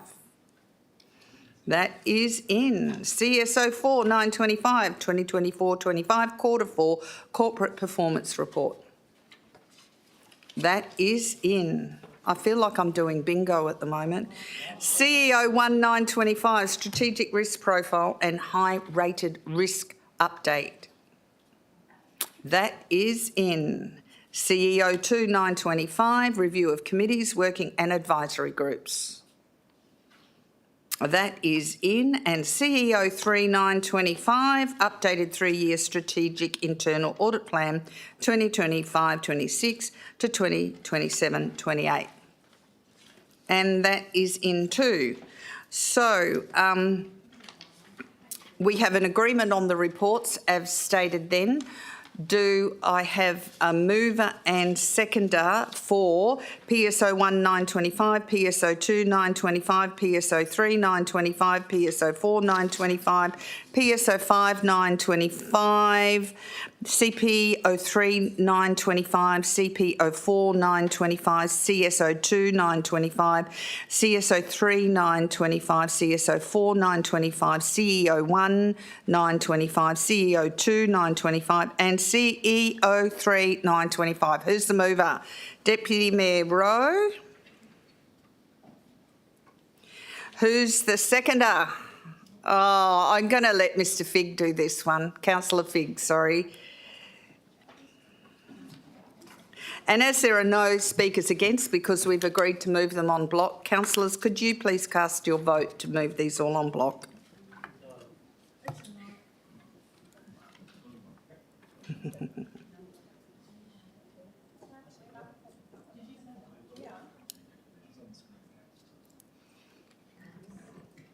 Okay, and Councillor Coetzee, you in support? Has everyone voted? 14-1. So we have 14 supporting the en bloc and 1 against, with is Councillor Miles. Yeah, she's on the back. Okay, now I've got to work out what we've done and what we haven't. Yeah, Mayor, we didn't have a sheet this week. Last briefing we had a sheet to go through, or the last meeting, but we haven't got one this meeting. So you rattle off on everything that you want to push through. So we're now going to have to take it slowly to see where we are on our agenda. Because it's different. Councillor Miles, I'm sorry, this was for admin to sort that out. I wasn't aware of that, but I will work it out quite comfortably. Thank you. So PSO 6925, we are going to that.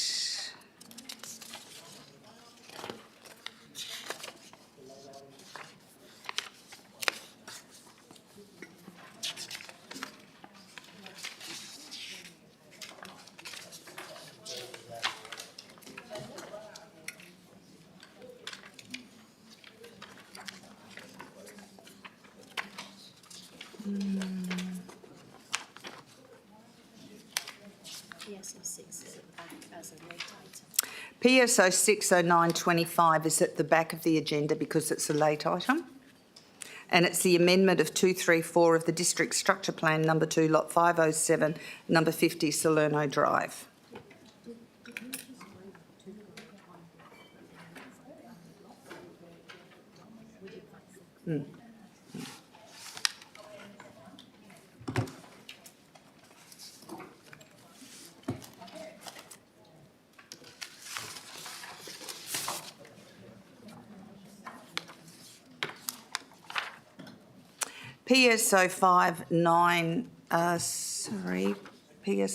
PSO 6 is the first item of the late agenda. So do I have a mover and seconder for PSO 6? Moved, Councillor Berry. Do I have a seconder? Councillor Bedworth. Councillor Berry, would you like to speak to this item? Yes, I would, please, Madam Mayor. Thank you. I'm actually speaking against this item. The traffic around this area at school times is horrendous. Councillor Berry, you can't move to support it if you're speaking against it. I want a mover and seconder for this item. Moved Deputy Mayor Rowe, seconded Councillor Bedworth. Deputy Mayor Rowe, would you like to speak to this item? I'm going to reserve my right, Mayor. Thank you. Councillor Bedworth, would you like to speak to this item? Thank you, Mayor. Look, I am supporting this recommendation tonight because it's simply to advertise the amendment. But I want it to be clear that this isn't a green light for development. It simply opens up the proposal for community feedback, which I think is important, as we've seen earlier on tonight. I do have concerns about it, though, that the traffic and the parking situation on Salerno Drive and the wider area, predominantly Quinns Road into Marmion Avenue, are an issue. We all know that the schools already create real pressure at peak times. The traffic impact assessment as attached was a bit thin on detail for me. It predicts volumes and trip generations and levels of service, but what it can't capture is driver behaviour and ridiculous driver behaviour, unfortunately. And I'm sure there's not a model out there that can do that. So that's where residents will feel the impact most.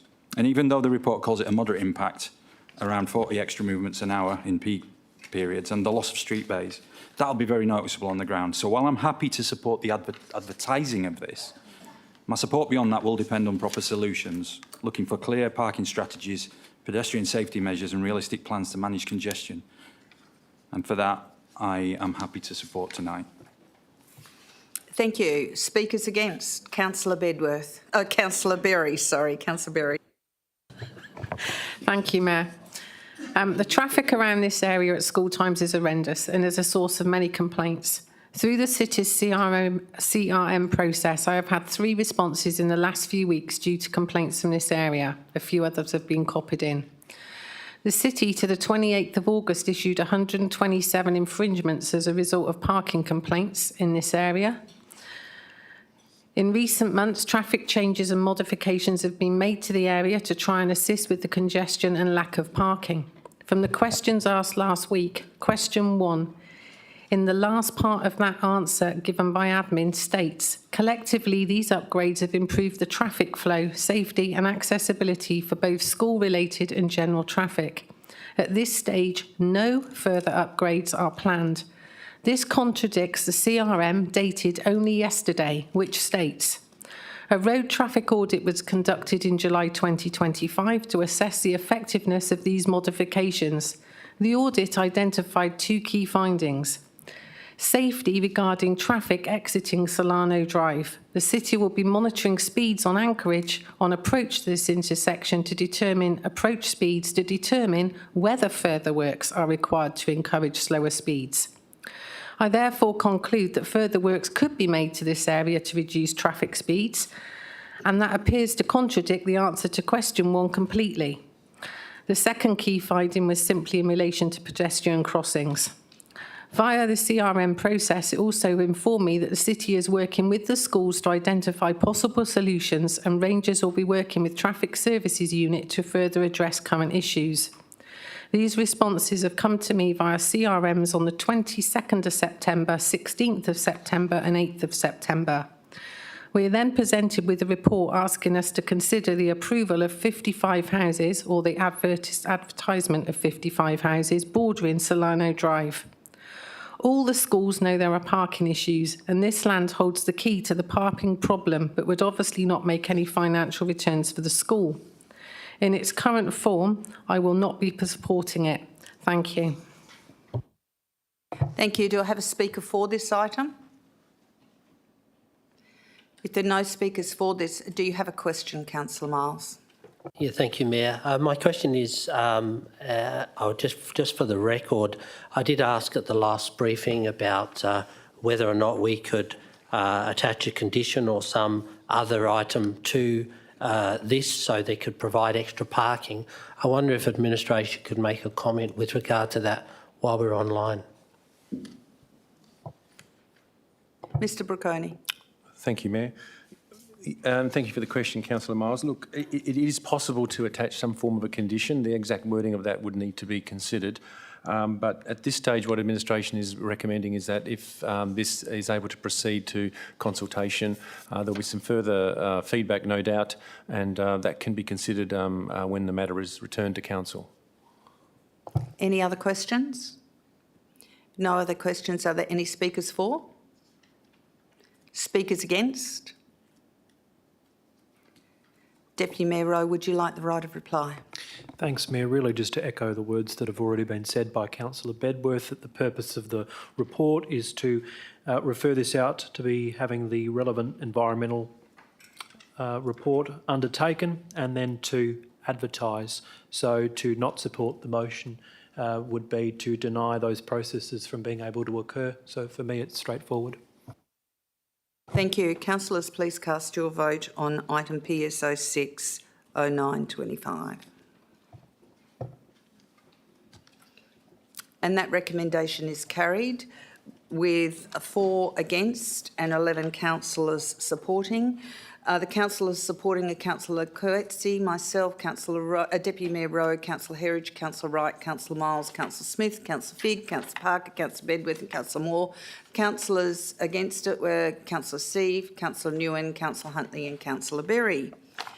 We now go to AS 010925, the State National Black Spot Program 2026 to 2027. Do I have a mover and seconder for this one? Moved, Councillor Wright. Seconder? Councillor Bedworth. Councillor Wright, would you like to speak to this item? Thank you, Mayor. Look, I'd just like to add a couple of comments for this report. It's always good that the City of Wanneroo applies for external funding through state and federal government programs to take pressure off our budgets and also our capital works items as well. But it's good that these projects that are equally spread throughout all parts of the district are receiving the care and attention they need.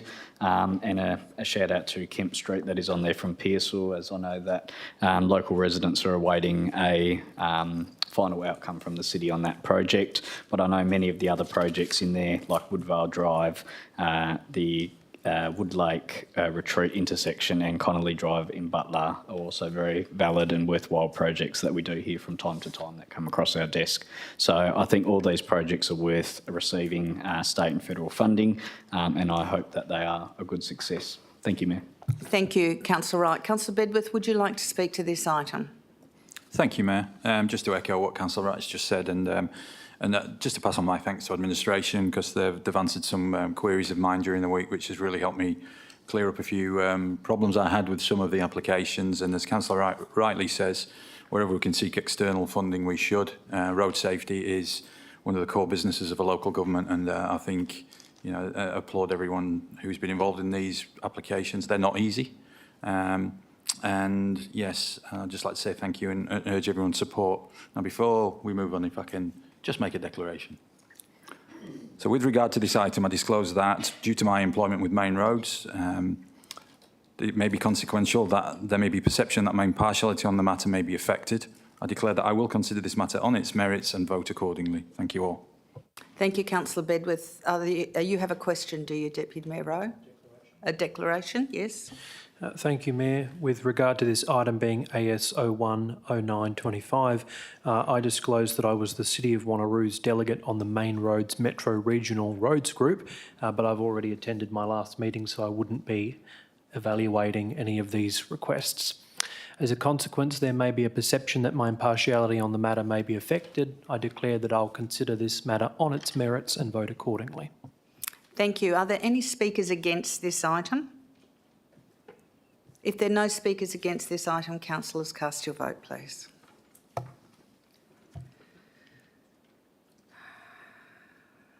Councillor Nguyen. And that is passed unanimously. We now go to ASO 2925, variable speed zoning Wanneroo town site. Do I have a mover and seconder for this item? Moved Councillor Parker. Do I have a seconder? Councillor Herridge. Councillor Parker, would you like to speak to this item?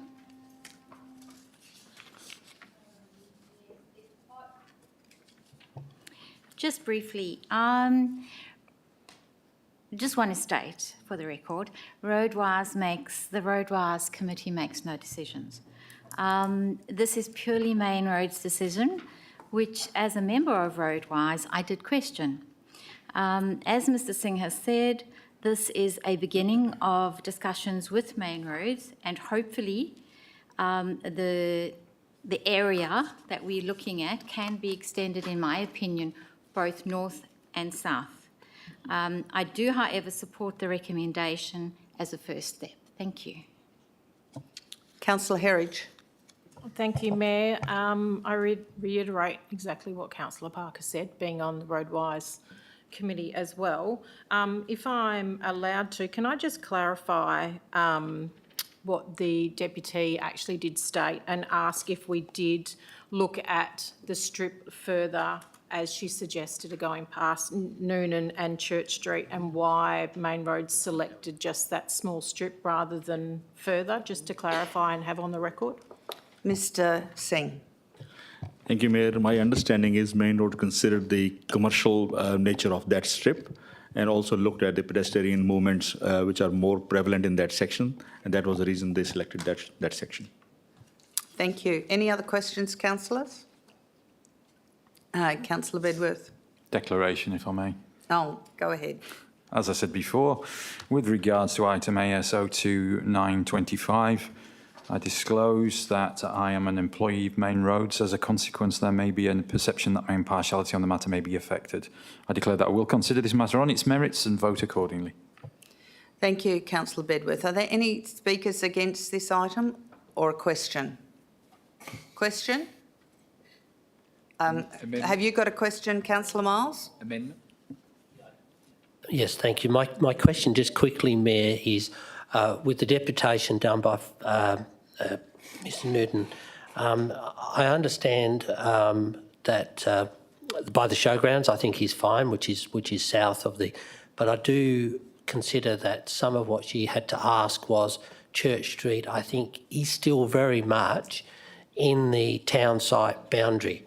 And if I remember rightly, the town site boundary goes just past, which I think we've missed that opportunity. So can I ask administration whether they could amend it or try and get that past Church Street, because I think that makes a lot of common sense. Mr Singh. Yeah, thank you, Mayor. Depending on decision of council this evening, we can always request Main Roads to expand further or go further north of Church Street. But again, it will be their decision at the end of the day, but we can certainly request that. So, Mr Singh, can we do an amendment, do an extra item on it and say, and ask for Main Roads to consider extending this lower speed limit to, what was it, Noonan Street, which was north of Church Street, other side of Zimberos and a little bit further south? And then would council like to, as a consensus, include that? And then after we've worked out the words for that, if the mover and seconder would be happy with accepting the amendment within that. So we're doing an extra point on it. Yes, and asking Main Roads to consider extending it further north and further south. Thank you. Can you work on the wording, please, Mr Singh? Thank you. Councillor Wright. Thank you, Mayor. I did want to move an amendment on the first point, which is to swap out Church Street for Neville, which is the next major street up. And then obviously if Main Roads doesn't support that, then if that needs to come back to us for further consideration, so be it. But that's why Point of order, Mayor. I understand the intent has been foreshadowed, but the standing orders allow that we only deal with one amendment at a time. Yeah, yes, that's correct.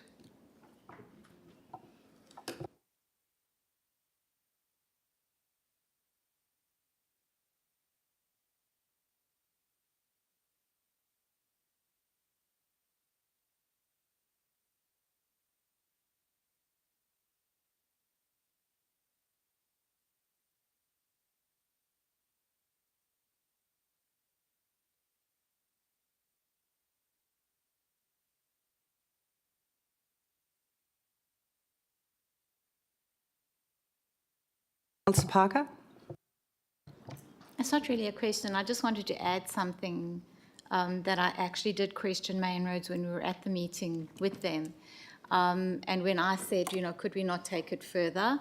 The answer came back was that the longer you're going to have it, the less the potential for actual participation in it gets less and less.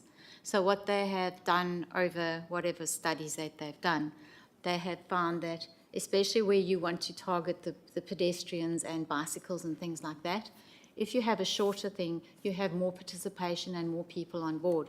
I also asked about the time, because I thought, well, to me, if you're going to slow it down, you may as well just slow it down 24 hours. But this one only goes until 10 o'clock, I believe.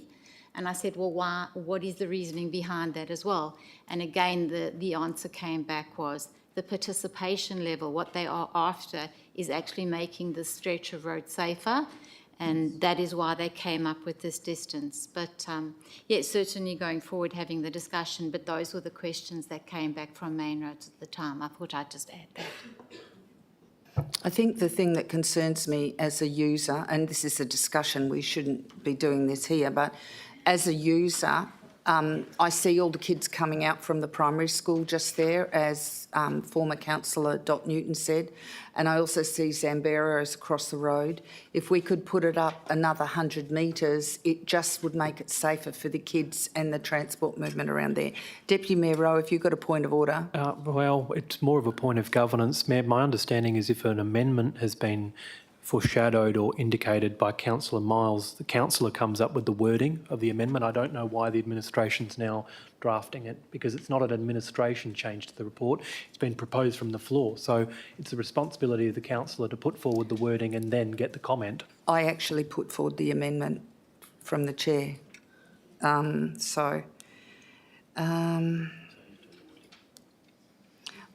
I asked Mr Singh to do it, but I'm trying to find the street names on here. Where are we? Mayor, my suggestion would keep it at Noonan, but extend it to Hart or Neville. Neville Street, that was it. Send it north to Neville. That's what Councillor Wright was saying. Yeah, so if we ask Main Roads as point 3 to extend it to Neville, so we accept point 1 as is, because that process will happen, and ask Main Roads to consider extending it to Neville Street. And then we don't negate slowing down the traffic immediately where it is.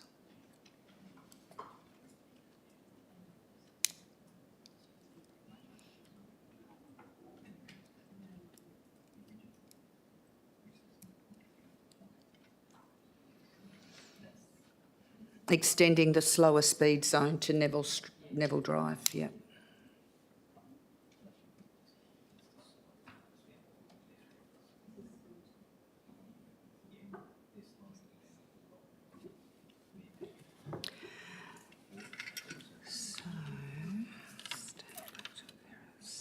What page is that? 179.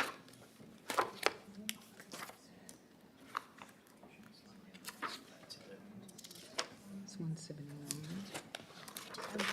Do you want Haminder to read it? He's got it ready. We've got it written up here. Is that it, or is that different? Haminder, could I please? Thank you. I think we'll have to just basically repeat all of that. So request Main Road WA to consider the part-time reduction in the speed. Repeat all of that. Then in the end, it'll be to never. I can read it out if you like. Okay, if you could read it out, that'd be good.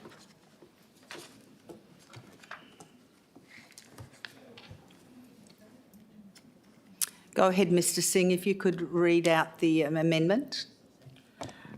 Thank you, Mayor. Part 3 will read like this. I request Main Roads WA to consider the part-time reduction in the speed limit on Wanneroo Road to Neville Drive. So the first 2 points stay the same, and then we ask Main Roads to consider the lower speed limit to the north of Neville Drive. And those words will be taken up to the box to be put on the overhead screen.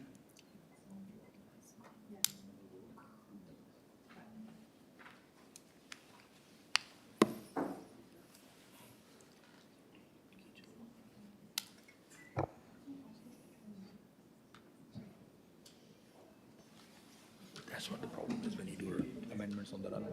No, it's ridiculous.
Okay, so I'm going to read out all 3 points, and then the mover and seconder can decide if they want to accept point 3. If not, I will move the amendment, and if I get a seconder, we'll vote on that. If not, it'll fall over and we will go with Councillor Wright's amendment. So the recommendation is that 1, supports the part-time reduction in the posted speed limit on Wanneroo Road between Noonan Drive and Church Street, and 2, lists $40,000 funding for the installation of the new variable speed signs in the draft 2026-27 Capital Works program under the Traffic Treatments program, which has... Just before you go to 3, we had Director Singh run up there quickly. He's just changing it. He's just changing it. And point 3...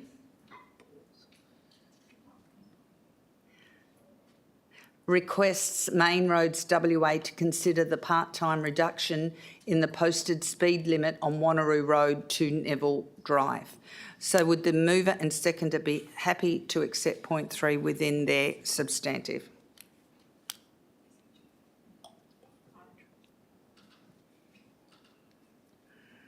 No. Okay. Do I have a seconder for the amendment? Okay, so now we go to Councillor Wright's amendment. Thank you, Mayor. So my amendment is the substitution of Church Street to Neville Drive, please. Do you have a seconder? No second. Councillor Huntley. Councillor Huntley, would you like to speak to your amendment? Yeah, thank you, Mayor. The reason for this substitution is to give adequate timing for drivers to slow down in that patch. So between Neville Drive and current Church Street now, which is a frequent zone that cars do tend to go higher than the speed limit, and it is also a famous speed camera spot as well. So I think it would be good enforcement, and I think Councillor Parker brought up a really good point around that compliance and enforcement of people following the right speed. So I think introducing the signage at Neville Drive will then capture, with those speed cameras, people actually doing the flashing sign speed limit, rather than introducing it at Church Street is too late, which is where the pedestrian zone starts, which is the commercial activity zone for the petrol station, the school, and all the activity centre. So I think to train and enforce drivers to slow down before, rather than at the start of the pedestrian zone, I think is more appropriate. Thank you, Mayor. Thank you. Would the mover and seconder like to incorporate this amendment within the substantive?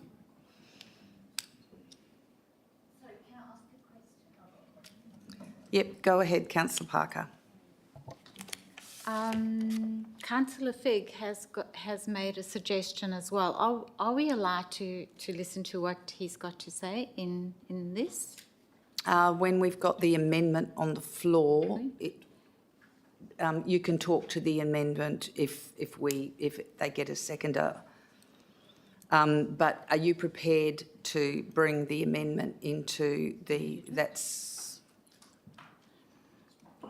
Okay, so am I prepared to bring it in to have the discussion? Yes. As a substantive? Yes, to have the discussion, yes. Councillor Herridge, are you prepared to bring the amendment in so that it becomes part of the substantive?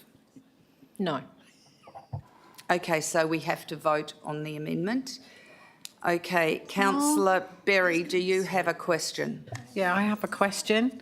My question is, with the amendment, and then we're asking for this to go to main roads to say from Neville Drive, would drivers not need to slow down when they get to Neville Drive and not use between Neville Drive and Church Street as the slowdown period? If you say Neville, has it got to start at Neville or will it start at Church? I was just a bit confused, sorry. Yes, Mr Singh.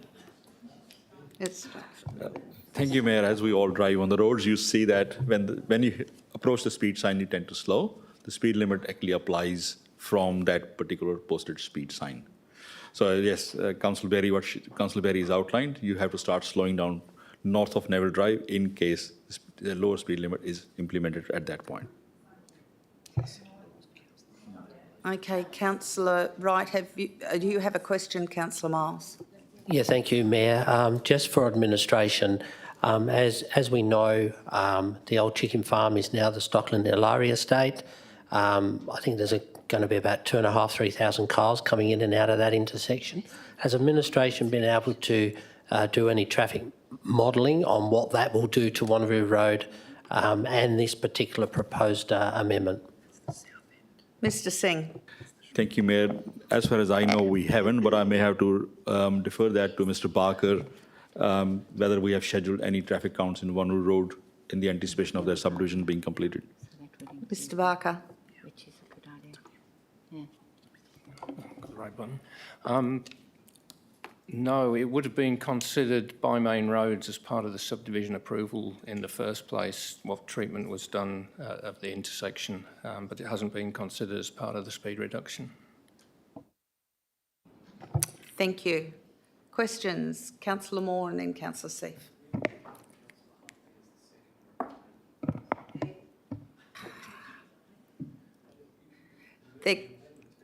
They're questions, they're not debating. Questions, Councillor Moore. Thank you, Madam Mayor. Considering what Councillor Miles has said, especially about the development, are we able to delay this and get it to come back to council once that report has been done?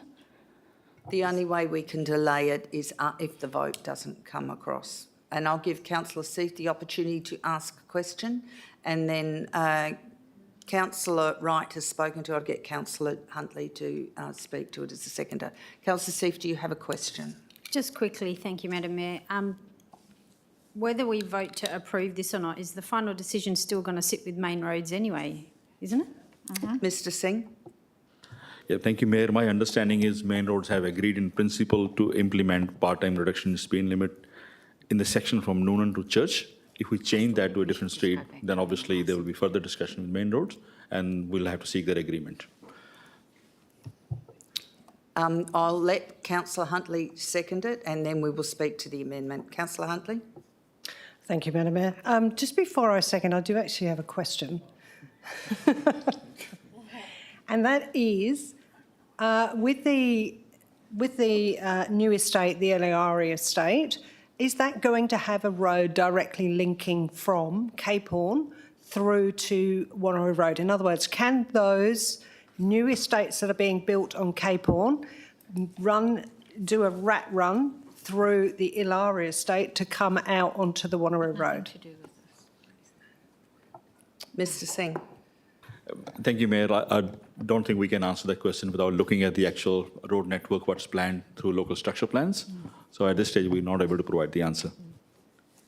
Councillor Huntley, would you like to speak to Yes, this as a seconder, not as a questioner? Thank you, Madam Mayor.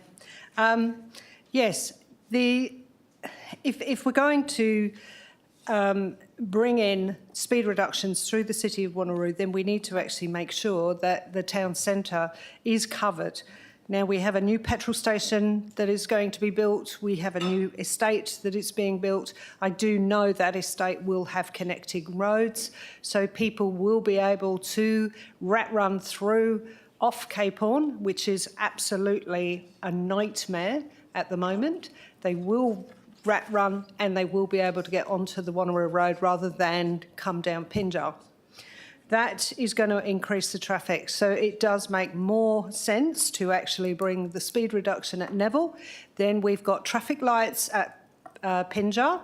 As you come through there, you've got another set of traffic lights for the Joondalup Lifestyle Village. So that slows the traffic down, and then after that, it's really you can speed up through to Church Road. This will actually inhibit that speeding, and that will keep all of those new businesses and new estates safe to be able to enter and exit. Not only that, it'll also create a break later on, especially down at East Road, because it does slow the traffic through the town centre, allowing some more breaks for the left and right turners to get out lower down. So it makes more sense. If we're going to do it, then we do need to start at Neville. So please consider your vote before you actually decide not to do this. It is important. Thank you. Speakers against? Questions? Councillor Parker.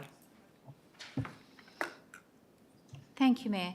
So if we delayed the decision tonight by not supporting the recommendation, would Main Roads still go ahead with what is on the report tonight? Mr Singh. Thank you, Mayor. Now we have to provide a confirmation to Main Roads that we are agreeing with this proposal. At this stage, the proposal on the table is for the section between Noonan Road and Church Street. Any changes to that section, expanding it further, will basically restart the negotiation or restart discussions with Main Roads, and there has to be a separate report come back. I'll put my hand up to ask a question. Mr Singh, so what you're saying is that if we don't support what Main Roads supports, that will delay the process of slowing down the traffic.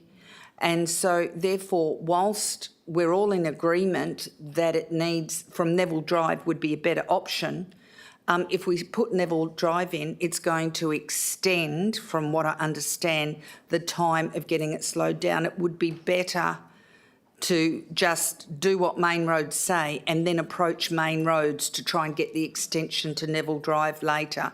Is that that it? It will just slow it down and restart negotiations from the beginning again. Is that correct, Mr Singh? Yes, Mayor, I think that's the right summary of what the process is at the moment. If Council decides with the amendment, gets approved and becomes substantive, then we'll write back to Main Roads that Council has desired to do this, and then Main Road will then assess it and then provide us a response whether they support it or not. The fallback position won't be implemented without Council approval, which is section between Noonan and Church. Thank you. Councillor Berry, you have a question? Yes, thank you, Madam Mayor. How long will that process take if it goes back to Main Roads? How long is the delay liable to be? Thank you. Mr Singh. Thank you, Mayor. I will need some assistance from Mr. Barker on that one. Mr Barker.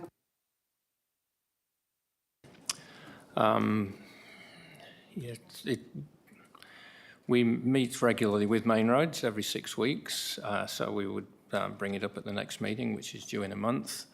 They would then need to go away and consider it, so realistically it's going to be probably February, March before we get anything back from them. So yeah, a few months. Thank you. Any other questions? Okay, any speakers against? Okay, Councillor Wright, would you like the right of reply? Okay, so councillors, could you please cast your vote on the amendment?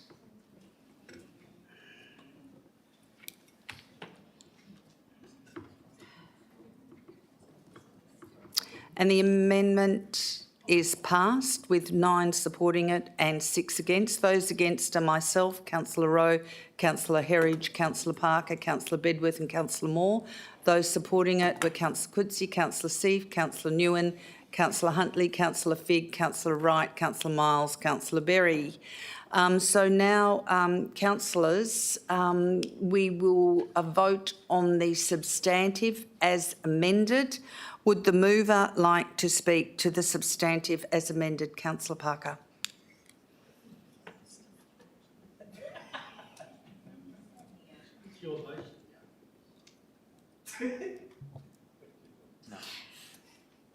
Look, I think suffice to say that I will do anything to ensure that our roads are made safer. And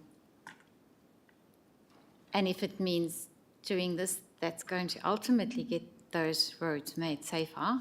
I sincerely hope that at the meeting that I believe is in a month's time, we can perhaps get this all done, because I'd certainly like to see this done before the school holidays in December, when we have heaps and heaps of people crossing the road on their scooters or whatever the case might be. We've got children going over the road from the shopping centre to the Wanneroo Showgrounds. So if at all possible, the way we're going at the moment, please, if we can just bring that up with Main Roads to ensure that this is done before the school holidays in December. Thank you. Thank you, Councillor Parker. Councillor Herridge, would you like to speak to the substantive motion as amended? Thank you. I think I'll just say ditto. Thanks, Mayor. Any speakers against the substantive motion as amended? If there are no speakers against, Councillor Wright, I don't think you need, Councillor Parker, I don't think you need the right of reply, so we go to the vote. Thank you.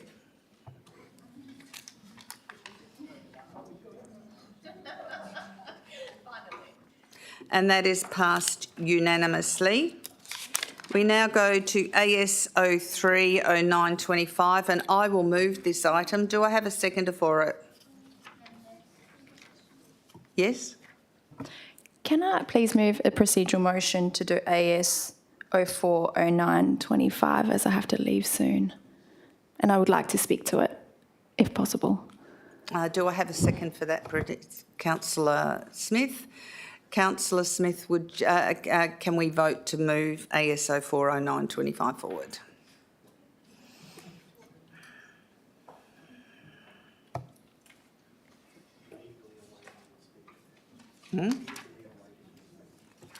And that is passed unanimously. We now go to AS 040925. Do I have a mover and seconder for this item? Moved, Councillor. Do you want to move? Moved Councillor Moore. Do I have a seconder for this?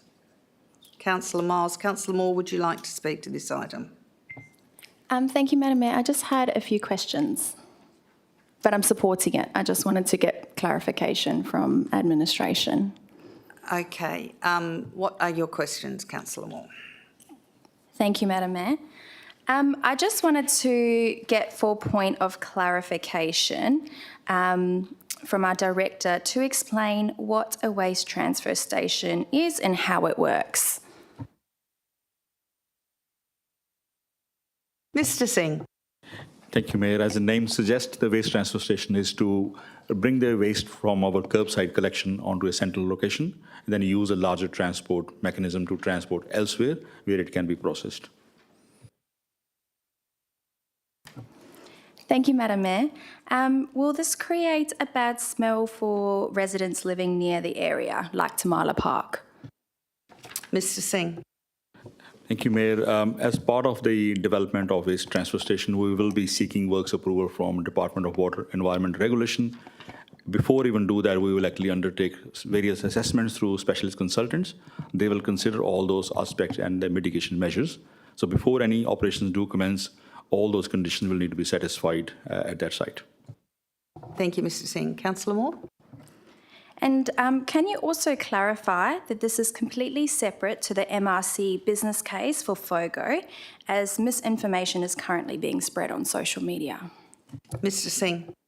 Yes, Mayor, I can confirm that they're two separate projects. One is run by MRC at existing resource recovery facility sites in Nirabup, whereas City of Wanneroo's proposed Nirabup resource recovery precinct is further northeast of that site. Thank you. Another question? More of a statement.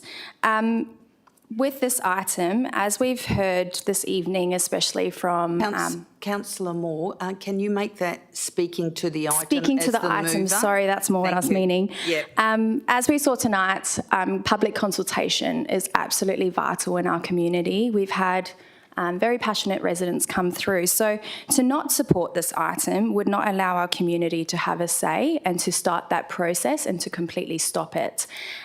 So as Councillor Bedworth had said earlier, it's not necessarily we're shutting it down. What we're wanting is to hear from our community and our residents what their take is on this, and it's just allowing that process to begin.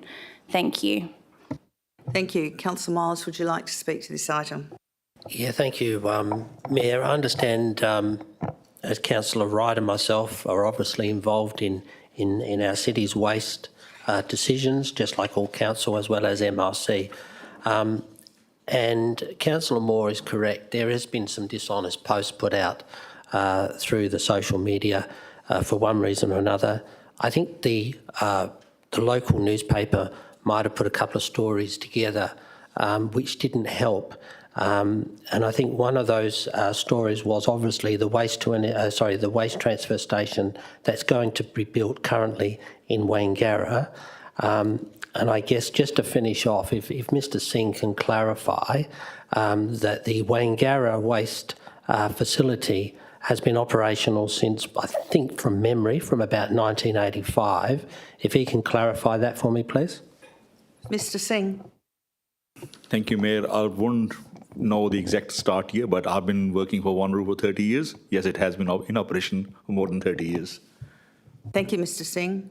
Do you have another question, Councillor Miles? Just one final question, because I think it's important. Is the City of Wanneroo at all looking to establish a landfill within the City of Wanneroo boundaries? Mr. Singh. Yeah, thank you, Mayor. No, that's a clear, short answer. I must add, the state government does have I think the policy or a statutory regulation in place where there will be no landfill considered or approved within Swan Coastal Plains, and this City of Wanneroo site falls within that. Thank you. Okay, now, would you like to speak to this item, because you're the seconder of it, aren't you? I was happy with my questions. Thank you, Mayor. Thank you. Are there any speakers against this item? If there are no speakers against this item, councillors, please cast your vote.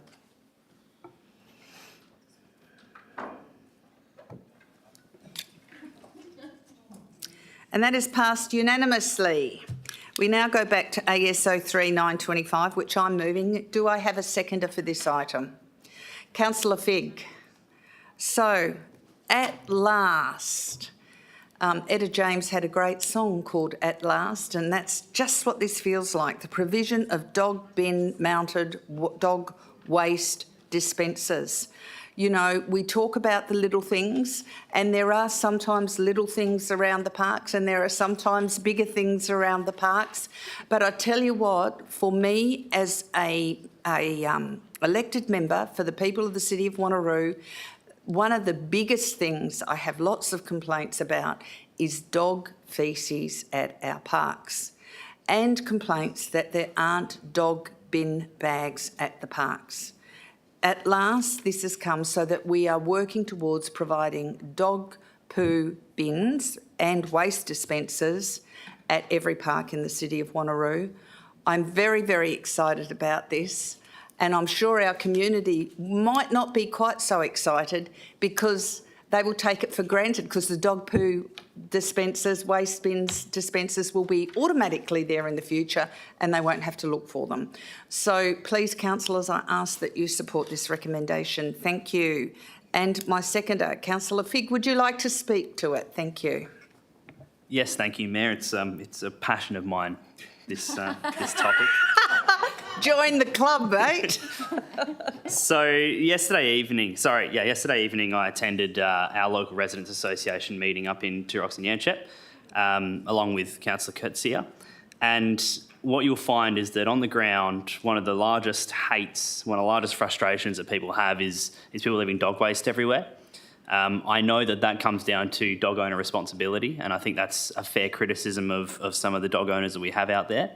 In saying that, providing some level of opportunity, some level of providing a bin there that is for dog owners to use will go some way to mitigating the irresponsibility of some dog owners that do exist. I don't think it'll go the whole way, but I think it's a valuable contribution that the city can make to trying to prevent dog waste from ending up on our footpaths and on our grassed areas. I think it's something that is... I guess I'll go to one of the very valid points that you could have against this, and that would be that not everyone has dog owners. I think Councillor Rowe alluded to it at the last meeting, at the briefing rather, and I think that's a fair thing to say. I do think that this more broadly benefits our ratepayers than just dog owners, although I understand that there will be some bad actors out there who will take more bags than they need and will create issues there. The other thing that I want to point out with this, and I believe I'm correct when I say this, is that 151 parks will get an additional bin as part of this program, which I think is another unseen benefit of what we're voting on tonight.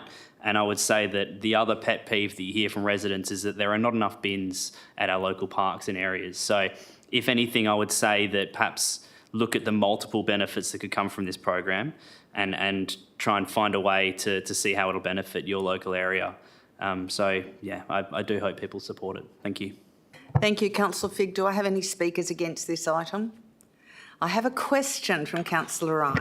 I do have one question, and I suppose it's something the admin can take on notice, but if Council does support this tonight, can we look at integrating our smart city strategy into this and start looking at smart bins so we're not having waste truck drivers driving around all the time and the bins might be empty? So can we look at smarter ways where they can check on a smartphone or a laptop and see if there is ways so they're not having to drive around constantly checking the extra 305 bins? So just to take that on notice if possible. Mr Singh. Yeah, thank you, Mayor. It does come under city's smart city strategy. We will consider that option. Again, there will be some cost implications. We'll consider all of that before its implementation. You have a question, Councillor Miles?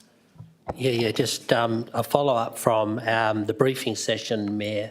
I did ask the question with regard to where the financial cost, where this is going to be costed internally or against our waste levy. It still doesn't say in the financial implications of where the funding is coming from. bearing in mind, I think a comment was made at the briefing about not everybody has dogs and whether or not it should be a waste fee cost or whether it should be a whole of municipal cost. Can administration just clarify that? Mr Singh. Thank you, Mayor. The proposal is actually to fund it from Waste Reserve, given that all waste-related activities are funded from City's Waste Reserve. Yes, there are certain services or facilities which not every resident use, so there's generally they're provided by the city, and some residents use certain services, the other use different services. So same thing applies in this particular case. The proposal is to fund it from Waste Reserve. Thank you. Councillor Bedworth. Thank you, Mayor. And through yourself, just to clarify that this is particularly pertinent to parks only and not the wider streets where there's going to be extra bins and dispensers for dog walkers that don't necessarily go to parks. Mr Singh. Thank you, Mayor. Need to seek a confirmation from Mr. Gold. I think it is only for parks and beaches, I think, not for the street bins. Yeah. Thank you. Any other questions? Councillor Parker. Just a quick one, because I really don't know the answer to this. Does the city have the capacity to fine residents for not picking up dog poo?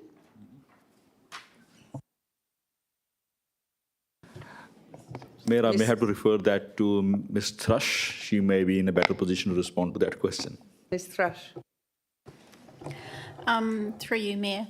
On that one, yes, we can infringe people for not clearing up their dog faeces.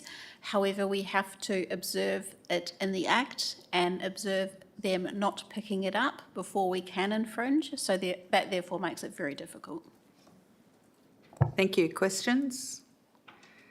Councillor Nguyen. Once the waste is collected, where does it go? Mr Singh. Mayor, is just like where our red lid bin waste goes. So basically it goes to landfill at this stage. Thank you. Any other questions, councillors? Any speakers against? Councillor Berry. Thank you, Mayor. I do not support the expansion of bin-mounted dog waste bag dispensers for several reasons, but I would support additional bins for residents. Dogs do not pay rates, and the proposed additional annual expenditure over 5 years is $2,515,673, which I think is an insult to those ratepayers who do not own a dog. The proposed additional annual expenditure would go a long way to facilitating more rangers for enhanced community safety, a prime issue across all suburbs right now, additional change-in places to ensure accessibility for all, and pedestrian crossings such as the need on Anchorage Drive, Mindari, to promote safety for residents. My second reason relates to informal community views expressed in a post added to the Facebook page Butler and Surrounds Community Chit Chat, where a local resident posted the following, and I want to make it very clear, I have not commented, I just saw this post. Is it the City of Wanneroo that replaces doggy bags at parks? Visited both the Marlin Spike Park and Eden Beach Foreshore Park in Eden Beach Estate on Sunday, and there were no bags out of 4 bag stations visited. With the weather warming up, should be about time to restock these. We only use recycle bags for groceries at home, so we don't have any bags stocked at home. Bit hard to pick up after our dogs if there isn't any bags provided, and there was a lot of evidence of this in Marlin Spike. So if we're not able to currently stock our current dispensers, who is going to be diverted away from other duties to stock even more dog waste bag dispensers? I am personally of the view that if you own a pet, any kind of pet, you take full responsibility for that pet and provide for it. Some of the comments to this post overwhelmingly do not support the city in its provision of dog waste bags. I'll read you a sample. Mate, very cheap at Kmart or the pet shop. No excuses, you're supposed to have your own. You can buy a heap for cheap and get a little case that clips on the lead. I don't think you should be relied upon for the city if you run out. Unfortunately, it was pretty bad down at Marlin Spike. With them restocking, hopefully it will help with those that don't understand the responsibility of dog ownership. The reject shop sells big boxes of nappy bags. They're perfect and cheap as chips. Haven't seen them in years, we just buy our own. Your dog, buy your own bags. As a dog owner, it's your responsibility to provide your own bags. It makes more sense that they have them as an option rather than not, considering it's far cheaper for them to pay for a few bag stations than pay a gardener to call out plus time spent removing the waste. Don't blame someone else for not taking bags with you. Why not buy like many other people? What part of the rates goes towards doggy bags? I don't have a dog. Will I get a discount on my rates? A few bucks at Kmart for hundreds of them. I won't go on, but you get the impression. There is a lot of people saying, take your own dog bags. And I believe they cost them about $2.50 at Coles. So I'm sure you get the gist, and I do believe residents would prefer we spent their rates wisely and provided more community safety and inclusion, leaving those with pets to take responsibility for their pets. I take responsibility for my animals. I don't expect the city to fund my animals. I don't see why other people would expect the city to fund dog bags. Thank you. Thank you. Do I have a speaker for? Deputy Mayor Rowe. Thank you, Mayor. First and foremost, I just wanted to acknowledge that you went through the correct processes with this. I remember when you first brought it up, it was to try and go through a review of LPP 4.3, provision of public open space. There was a long-standing discussion at the policy committee, so in terms of following due process, I think it was a great example of something that went through a thorough review before it's come back to us. I acknowledge all the points that have already been said, and it's more of a tongue-in-cheek comment, but one of the things that I think is most commonly reported back to us is the reason that you see a lot of dog faeces at parks is because the dogs can be quite far away from the owners. So it's a pity that we didn't have a policy discussion for dogs on lead dealt with this year. Thank you. I have a speaker against. Question? Yes, Councillor Safe. Question to administration. Are the bags biodegradable? And if not now, is it something we can look at in the future? Mr Singh or Mr Gault? Mr Gault. Thank you, through the chair. Yes, the brand of bags we currently buy are biodegradable. It's one of the things we're looking at in relation to the replacement of these types of cylinders as well, as opposed to straight pull-out bags.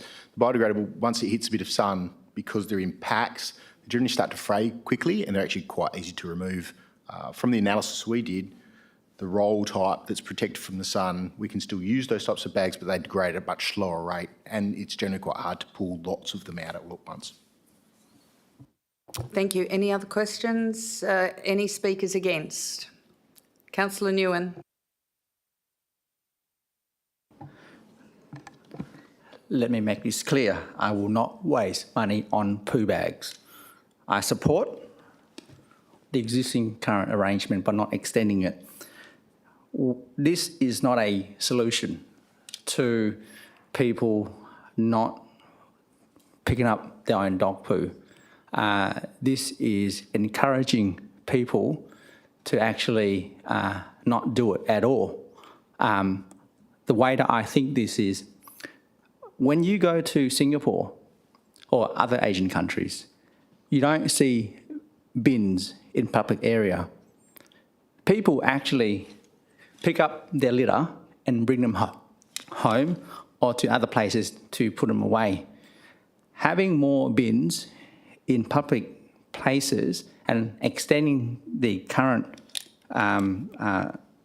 bins means that we're encouraging people not to actually put rubbish in the bin. I know it doesn't make sense, but having these bins, we have them already. Why aren't people using it? And this is creating more problem than a solution. We're having I think a frequency of 2 weeks for these bins to be collected. So imagine someone putting the poo in the bin. It stays for 2 weeks. People in that park will be smelling it for the next 2 weeks before it's collected. And sometimes if it's missed, it's going to be another 2 weeks, is a whole month. So I don't think we should be expanding the current number of bins. We need to think of a more creative way than spending $500,000 a year, $2.5 million in over 5 years. And once we expand this, the cost will be ongoing. It doesn't solve this $2.5 million problem over 5 years. So we need to think of a better way than simply providing bins and bin bags for dog owners. And I think I'm also a dog owner myself, and I do appreciate having those bin bags there when I need them. But when I bump into other dog owners, when I miss, my to bring my own dog, I'll just borrow or ask for one. And there's plenty of dog owners that go to the park that have them that would be more than willing to offer a bag or two. So I don't agree to be literally automatically putting bin bags and bins across the entire city without consideration of what is needed, what are the demands, and whether it's needed or not. The current arrangement, it seems, is working. It means that when in a certain area where there's demand, you have residents asking local councillors for bins to be installed. And I think that's the way it should be, on an ad hoc basis when it's needed at certain areas, and then councils or admin can then make the appropriate installation at that certain area. But now we're literally putting bins everywhere, even where it's not needed. And the suggestion is, if it's not needed, then we'll move it in another area. That just seems like a waste of money altogether. So I don't support this altogether. Certainly support expanding on an ad hoc basis at certain requests of local residents. And that's how it should be assessed, on a case-by-case basis. This is a waste of money on poo bags and bins. Thank you. Thank you. Speaker 4. Question, Councillor Smith. Thank you, Mayor. I have 2 questions. The first question is, with the rollout of proposed more bins and bin bag holders for 5 years, we've got the estimation of costs for 5 to 6 years. Is it estimated that after the rollout of the extra bins and things like that, the costs would dramatically decrease because the bins are out there and it's just a replacement of the bags? That's my first question. Thank you. Mr. Gould. So I guess myself and my team, what we've provided to council is the worst case scenario. So we've done estimates here in relation to total costs. As explained in the briefing session, the first year upfront cost is quite high due to some capital investment required for plant equipment. The cost will continue to be what the cost is, generally with CPI increments. The cost will not generally back down until we get time to go through and go, where are these bins actually not being utilised? So the normal process for a waste services group would be have your service at a certain level, which we provide here in relation to the types of parks that'd be put in, what other pieces of equipment or facilities are in those locations that may be used by dog owners.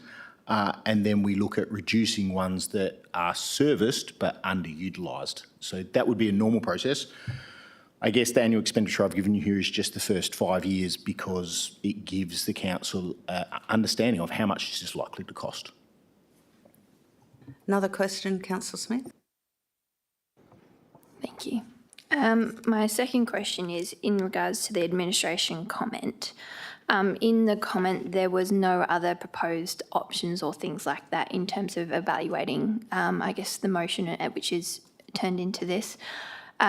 So do I therefore take it that administration believes that this recommendation is the best pathway and an option in terms of addressing this situation and the best use of resources? Thank you. Mr. Gould. Thank you, through the chair. Yes, from a business unit perspective, we will always strive to try and present council with the best option given the guiding principle of the notice of motion that we received. From a business perspective, we want the best outcome for the city as well. We'd also like to try and ensure that we are maintaining a similar level of service to other local governments of our general size and persuasion out there. So we went away and compared to, I think it was 4 various other local governments, including Joondalup, which is nearby us, and try to understand what their level of service is at and what that might look for us and how that would align with the notice of motion we received. You've already spoken against this item. Yeah, it's other councillors might want to. I think, have you finished your questions, Councillor Smith? Do you want to speak for the item? Councillor Wright was next. Yeah, thank you, Mayor, to speak for the item. Councillor Nguyen brings up a good point about doing it ad hoc.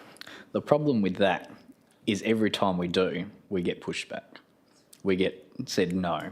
And I know since when I was first elected, I think it was probably one of the first CRMs that I put in. And again, same answer comes back. Policy says no, planning policy says no. We're finally now setting a strategic direction, and I take the points that have been raised. Yes, there's arguments both for and against. I think the thing that we do forget about being in this place is that all our decisions are not set and forget. We can bring back stuff. We can review stuff. We can, you know, if people are not using at certain parks, we have a waste advisory committee for a reason. The admin can bring a report back and say, here's the 150 parks that people are not using it. Let's take away that cost. It then provides savings in further years. I don't get why we have this anxiety that once we make a decision in this place, it's a set and forget and that's it. Every decision we make, within reason, obviously planning's a different story, but within reason, everything can be reviewed and pared back. But I think at the moment, our council plan, and I'll relate back to the council plan, we've put in around livable neighbourhoods and spaces. So to ensure people can enjoy these spaces, we want to provide, as a council and as a city, provide the best opportunity for residents, all the avenues to clean up after themselves, their dogs, their babies, whatever you want that's they're going to use these bags. At the end of the day, if behaviour doesn't change, then that's something that we need to think about down the track. But at least we're providing another avenue to trial this if it does work. I know the motion's not worded as a trial, but again, it can come back, so we can change it. The last thing I wanted to bring up was, again, using the Waste Committee, and I encourage all councillors, if for those that are up for re-election to go on it, or those that will be continuing on to go on it. There's expanded terms of reference now, and be active waste champions within the council. There's so much that we've worked on as a group, and there's a whole bunch more that is coming. So I think trialling it doesn't hurt. I know there's a lot of expenditure and that can be scary at first because, again, the costs that we do get from administration sometimes can be unrealistic at first because, again, it's just been taken as a notice of motion. So we've got to take sometimes that with a grain of salt within reason, but it provides a guidance around worst case scenario. As Mr. Galt said, this is the worst case scenario of what the cost would be. And then as a council, we can continue to decide and refine the strategic approach moving forward. Thank you, Mayor. Thank you. Do I have a speaker against? Question, Councillor Bedworth. Thank you, Mayor. Through yourself, if I may. Mr. Galt, you mentioned earlier that you do a comparison of similar-sized councils within the metro area. How does our current modus operandi stack up against the other comparable councils?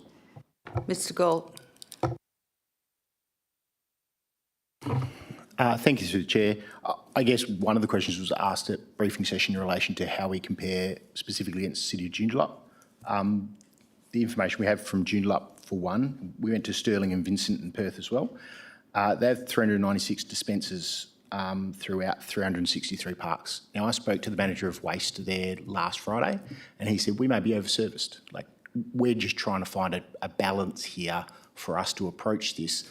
In my short time here as well, I'd probably just highlight that I've never had quite so many requests for dog poo bags in my time working in local government, which has been 20 plus years. I was quite surprised as well when I got here of okay, tell me how we approached this, and it was probably a little light on how we did it. This allows me, after we've rescinded our waste policy, which has been done this year, after we've put in our operational guidelines, to go, we think that this is the best option, and if council is supportive of this, this is your instruction to us to say, yes, let's go ahead and do this. Okay, do I have a speaker against? Councillor Nguyen. You thought about waste options. What about, for example, you've got roughly about $500,000 of expected expenditure over about 500 parks across the city, 400 and something parks. So that equates to roughly about $10,000 that we'll be spending across each park. So I guess the other idea would be, would you consider rewarding residents around that park $10,000 for them not spending on waste, on the basis, obviously, there's no littering of waste in the park as an alternative. So it's a rewarding option that gives residents an option to actually, let's say, having that $10,000 to spend on whatever facility within that area. Thank you, Councillor Nguyen. Mr Singh wants to respond to this one. Thank you, Mayor. I think, can I just provide correction? It won't be 10,000. It's $1,000 per park, but that's not just the expenditure on park itself. It's a portion of that goes in park. The rest is the setting up the operations and ongoing operating expenditure per annum. So it's not 1,000 straight going in particular park. Thank you. Do I have a speaker against? Okay, so I'm going to close debate. I just want to make a few comments closing debate. You know, the owners of the dogs in the city of Wanneroo pay rates, and we have increased number of owner of dogs in the city of Wanneroo, and they all pay rates. But all ratepayers in the city of Wanneroo, and even those children who don't pay rates, and the students who don't pay rates, and the renters who don't pay rates, but all ratepayers in the city of Wanneroo suffer when walking in our local parks and step in dog faeces. All kids who are running in parks and playing in parks suffer when they step in dog faeces. So whilst not all ratepayers in the city of Wanneroo own dogs, every ratepayer who use our parks and our beaches all have a consequence when using these places with dog faeces. So it affects every single ratepayer if you want to use our parks and the dog faeces is not cleaned up. This is not going to solve the whole problem, but it's going to give people less of an excuse to leave their dog waste in our public areas. And we need to be seen to be looking after our whole community and trying to keep our community healthy and safer by cleaning up dog faeces in the parks if we can get that manifested and happening more. So I ask councillors that you support this recommendation. Thank you. Please cast your vote.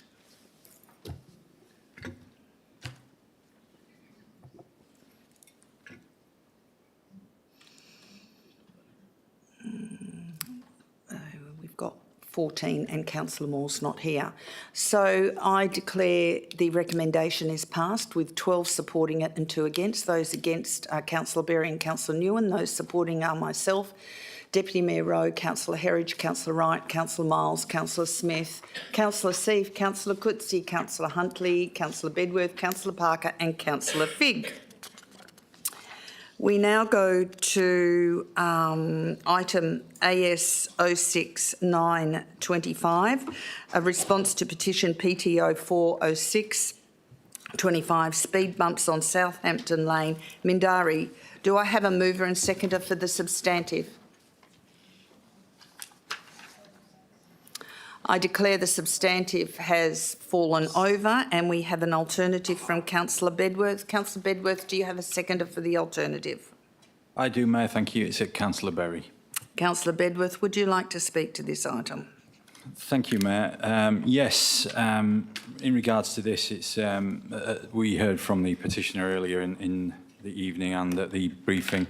The detail is on the sheet again, and it's basically based around the fact that some of the information we provided, whilst comprehensive and well-intentioned, could do with fleshing out a bit more. The alternative is recommending to conduct another traffic survey at a time when probably the traffic flows in that particular area are a little bit more realistic, i.e. January school holidays. As we know from the reports, the 85th percentile speed measured in that area was around the 30 kilometres an hour speed, whilst it's technically a default road of 50 kilometres an hour. The width of the carriageway is actually only 5.5 metres, which if you're doing 50 along there, would be a very high speed indeed. And given that most of the residences at that location let out directly onto the carriageway with no footpath, that's actually making for quite a dangerous situation. So my alternative is requesting that council support the request to conduct more traffic counts, and then with a view to administration undertaking a desktop analysis to see what the speeds are and what the traffic volumes are, whether more vehicles are diverting along that laneway as a result of the traffic treatments we've very appropriately put on the main drag out there, and to see what other alternatives can be applied to the area to try and reduce those speeds. I have seen some CCTV footage of vehicles coming along that laneway. They are very high. And as you all know, I'm someone that works in that industry, and I was staggered.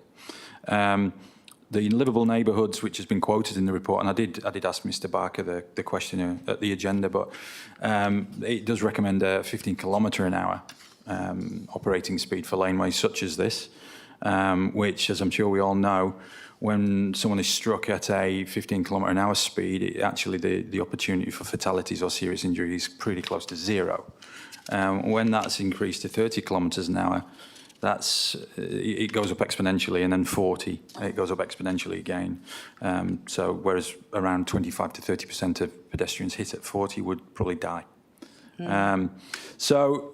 It's a very simple request. It's a request that we escalate traffic treatments where necessary, not go straight in at the top, and to again demonstrate to our residents that we are actually listening to them and taking on board what they're saying and arriving at nothing more than is appropriate for the circumstances that we are investigating and the data that we're finding. Thank you. Thank you. Councillor Berry, would you like to speak to this item? Yes, thank you, Madam Mayor. I echo everything that Councillor Bedworth has just said. I think the alternative is a very sensible approach, along with the request from residents to undertake another traffic count. Before any decision is made by this council, a count over the summer without the trade traffic from the big development pretty close. It could be reviewed by administration, given to us so we can review it, and then it would enable council to make a fully informed decision. And for that reason, I support the amendment and would thank Councillor Bedworth for putting this forward for us. Thank you. Thank you. Any speakers against the alternative? Councillor Herridge. Can I have a question, please, Mayor? Just looking at the alternative, I'm a little bit confused why we'd only be doing a traffic count again in Southampton. To me, and I even thought this back at the briefing, I was more concerned about the reasons why we had the traffic calming in Alexandra as the first instance, because we all know once we put in traffic calming, it just moves the traffic. It doesn't actually fix the problem. So doing this, it feels like it's a bit more of a Band-Aid than a holistic view. So my question is, why did we put traffic calming on Alexandra? And if we've then pulled the problem to somewhere else, can we not fix the problem where it actually is so these residents don't actually have to have traffic calming, because that actually brings its own problems? Mr. Singh. Thank you, Mayor. I believe Councillor Herridge is asking that is there any traffic treatments on Alexandria View? There are actually speed humps in Alexandria View already there. So that's actually slowing down traffic in that one. That may have potentially pushed the traffic into the laneway in that respect. So basically, we didn't suggest any work to be done on that particular road, given it's a quite short stretch of the road. The way alternative is proposing is to consider if there's any option, do anything, which we don't know at this stage what we can do. Councillor Herridge, you have another question? Yeah, just a subsequent question. I'm not sure whether further traffic count would actually help. It seems too small. I think maybe a traffic survey of the immediate surrounds would actually help to know where the traffic is going and why it's deviating down there, as a more of a holistic approach than just trying to band-aid what the problems actually are. Mr Singh? Yeah, thank you, Mayoral. Yes, that's potentially a possibility to look at the surrounding network and how the traffic is moving in that area. Given that it's quite small section, Alexandria View, a laneway, and then it leads the traffic out back onto a couple of other local streets, and then further back again onto Alexandria View. It's quite a small subdivision in that area. So we'll have to consider in that case, is that enough numbers from just coming out of Southampton, does that warrant further traffic counts in the surrounding streets? At this stage, we understand the numbers are not that great.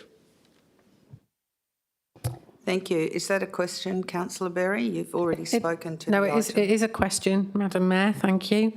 Just for clarification, and having looked at a map, can administration confirm that there's a sea and a wall, Alexander View, then houses, then Southampton Lane, then the sea again, or the Marina. So there is nowhere else to shift the problem to if both of those roads have got traffic calming on. Thank you. Is that correct, Mr Singh? Yeah, thank you, Mayor. Just looking at the location aerial plan, that's what it is, as Southampton just is a lane between houses, starting from Alexandria View, finishing on Shorehampton. Thank you. You have a question, Councillor Miles? Yeah, thank you, Mayor. Just on, whilst I'm supportive of the alternate, my question is to the request of B to undertake further analysis of potential traffic treatments, which I'm supportive of. Can the City Administration look at possibly making Southampton Lane a one-way from north to south, but not south to north? Mr Singh? Yeah, Mayor, that will be one of the options which we will consider as part of our analysis, that if we do that, would that need any traffic treatments at each intersection? So again, without providing information on the run, we will consider what are the potential options, what can work, and what are the costs involved for each option. Okay, do I have a speaker against this item? If there are no speakers against this item, councillors, please cast your vote on the proposed alternative. Thank you.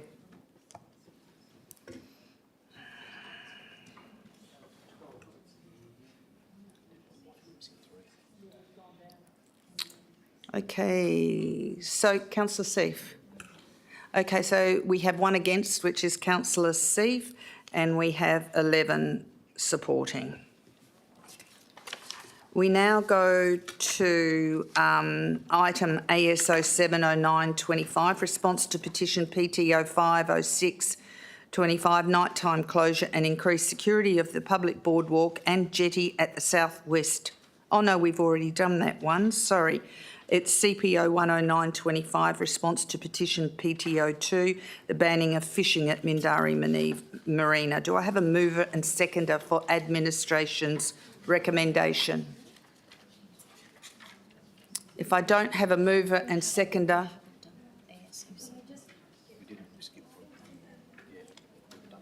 We need to go back and do this one. It wasn't. oh no, it wasn't, was it? Okay, we will sit on CPO 925 and we will go back to ASO 7. CPO 10925, response to petition banning of fishing at Mindari Marina. Knowing that there is a foreshadowed alternative, do we have a mover and seconder for the substantive? 223, a response to the banning of fishing at Mindari Marina. CPO 10925.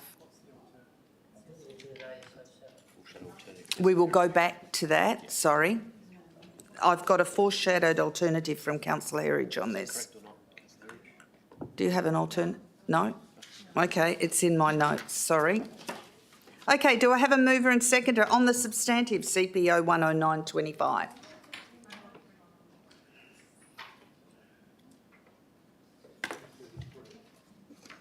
Page 223 of the agenda. 23 of the agenda.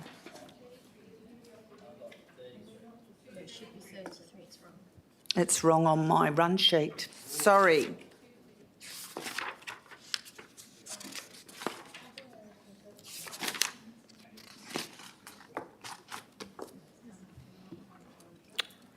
Okay, do I have a mover and seconder for this item? Moved Councillor Parker, seconded Councillor Bedworth. Councillor Parker, do you want to speak to this?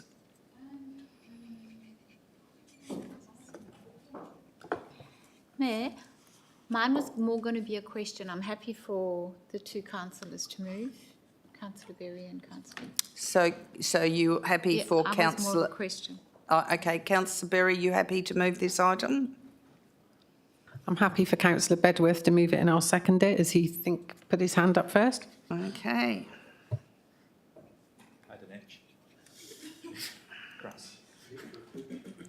Okay, Councillor Bedworth, would you like to speak to this item?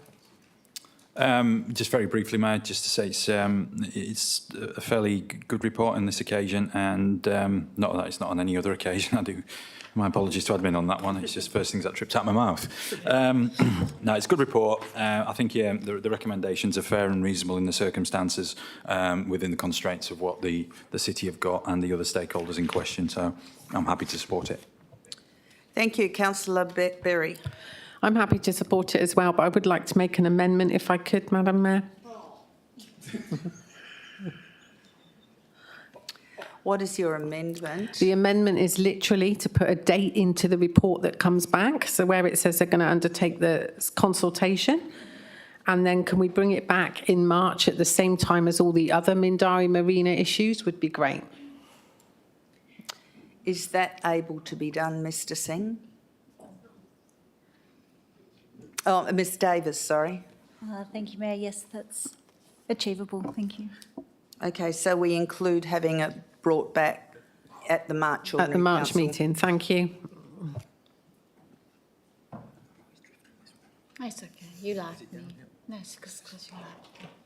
It's got my magnetic. Yeah. Councillor Bedworth, are you happy to accept this as amended? Just checking. I have a question, though. You're not going to like it. I just want the community, the consult to be broad. Oh.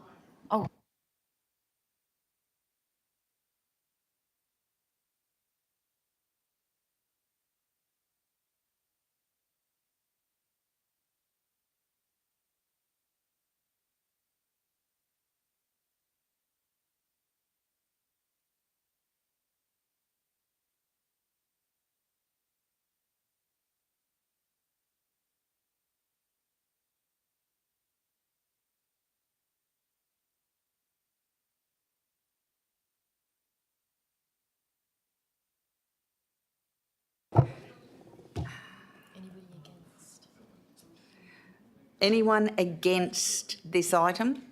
Oh, we have a question. Okay, Councillor Seif. Thank you, Madam Mayor. On page 233, just above the word issue, it says Mindari Marina is private. Is that correct? Ms Davis? Thank you, Mayor. Mindari Marina is actually, as we've discussed previously, a state government facility that is leased. So why does the report say that it's private?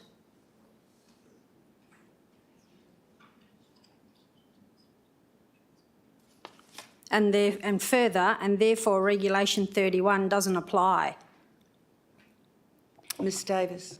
Thank you, Mayor, and thank you, Councillor Seif. So I have also got the manager in case I mince my words on this one. However, when we did seek some clarification from state government under their legislation, Regulation 31 does not specifically apply to this particular area. However, they are still the responsible agent and are receiving all notifications to the area because of their ownership over it holistically. Okay, can... Thank you. You've got another question? Oh, sorry, thank you. So that's not making any sense to me at all because of their holistic ownership over it, so the regulation doesn't apply and the report says it's private. I'll be voting against this because this isn't making sense to me.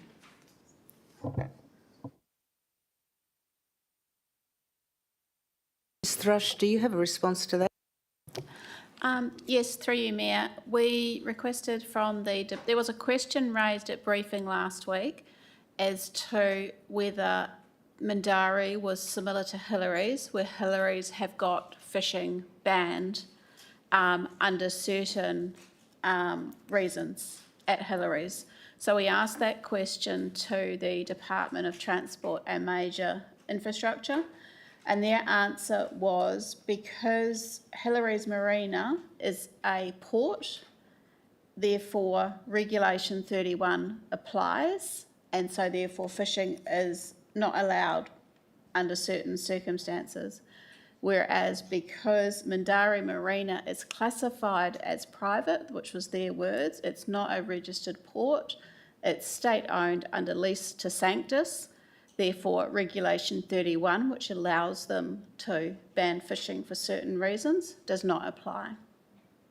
Does that help? No, that actually doesn't help me. No. Okay. I'm not accepting that as an answer.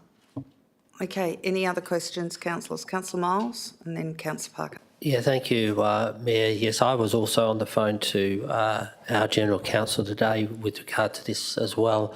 I am very concerned, not understanding, Mayor, some of the legal ramifications on this one as well. And whilst I just listened to Ms Thrush and what was said there, I'm trying to understand why we as a city would want to carry out an undertaking of, I guess it would be quite a suspicious cost to do this work. And then what I'm trying to understand, and my question, Mayor, is on item 2, it says authorises administration to advise the lead petitioner of the decision. Surely the decision has to come back to council. So why is number 2 there? Ms Davis. Thank you, Mayor. Thank you, Councillor Miles, for the question about why part 2 of the recommendation is there. That's a standard clause for all of our recommendations to advise the lead petitioner of where their item is up to after tonight's decision, not the decision over the consultation period. Okay. Councillor Miles. Yeah, thank you. My other question was, because it doesn't indicate it in the report, on item 1, it says for community consultation on whether a ban on recreational and public fishing activity within the Mindarie Marina, including along all boardwalks, jetties, pontoons, controlled by the City of Wanneroo. I would like to know what the City of Wanneroo is in control of in that entire marina complex. Ms Davis. And thank you, Councillor Miles, through yourself, Mayor, for such a detailed request. We would need to take time to investigate that and provide you a response accordingly. And if you believe that that you'd need that response in order to determine or to make a decision on tonight's item, then we'll take your advice on that as well. I think Manager Thrush might have a response to that. Is that correct? Through you, Mayor, the boardwalk to the south is under the care and control of the city. the remainder of the marina is under the care and control, is owned by the state with a lease to Sanctus nominees. Thank you. Councillor Miles? Yeah, thank you, Mayor. If we then go to page 237, where it actually has an indication of the boardwalk that's just been referred to, my question also to General Counsel today was, so the City of Wanneroo, obviously the coloured line, I don't know what colour it is, looks yellow to me, is obviously under some sort of management order for that from the state. So where the boats are moored, that is owned by the Marina themselves, is that correct? Ms Thrush? Through you, Mayor, yes, that's correct. My other question is the other component of the gangways that go from the private properties to that boardwalk, are they owned by who? Ms Thrush? Through you, Mayor, on our GIS system, it is showing the ownership of those private gangways going from the boardwalk to the properties being under the ownership of the properties. Thank you. Councillor Miles?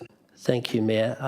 A further part of the question is, so if council did in the future decide to ban fishing or whatever from that jetty or well, it's not a pontoon, that means people could stand on those rocks or on that jetty and or on the private gangway. Would that be correct? Ms Thrush? That would be correct. Thank you. Councillor Herridge? Thank you, Mayor. Just a question. What happens if this item is lost?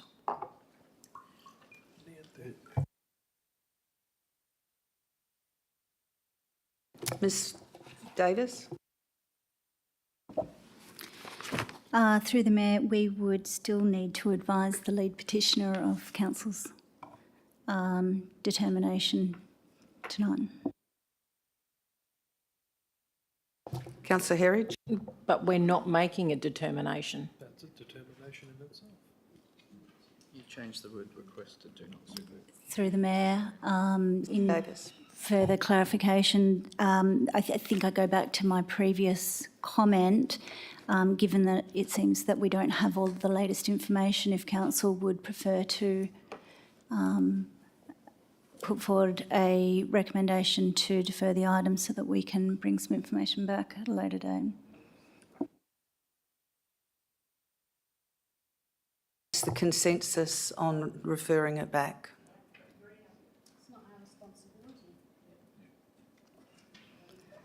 Okay, so we will take a vote on whether to refer this item back or not. Well, we need to move a procedural motion to refer it back. Point of order, Mayor. I would like to move a procedural motion that we put the item to a vote. Thank you. Okay, do I have a seconder for the procedural motion? Councillor Coetzee? Okay, and because there's a procedural motion on the table, please vote whether you want this to go back for more information. Councillors? No, this is a procedural motion to put it to the vote. Oh, to put it to the vote. Okay, procedural motion to put it to the vote. Councillors, cast your vote for the... No, it's a procedural motion is on the table to put it to the vote. Sorry, Councillor Wright, I didn't hear what you said. Point of order, just a bit of clarification, Mayor. On the notice board behind you, you've got the yellow bit. Is that included now, or do we just leave that as it is and we just vote? That is included because Councillor Berry was the mover of the substantive and Councillor Bedworth was the mover. He accepted that change that Councillor Berry as the seconder brought. So that's on the table, okay? Voting on voting.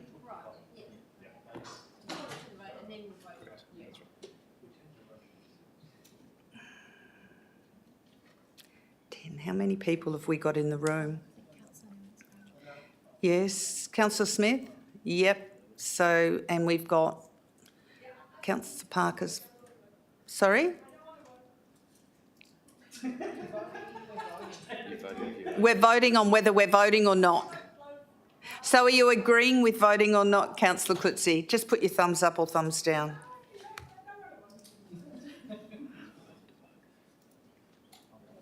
Okay, there's 2 against the procedural motion to go to the vote. There's 10 supporting it, and I have 1, 2, 3 councillors out of the room, which means that 12 is correct. Okay, so the procedural motion has passed. We now go to vote to the substantive as agreed by Councillor Bedworth and Councillor Berry. Yes.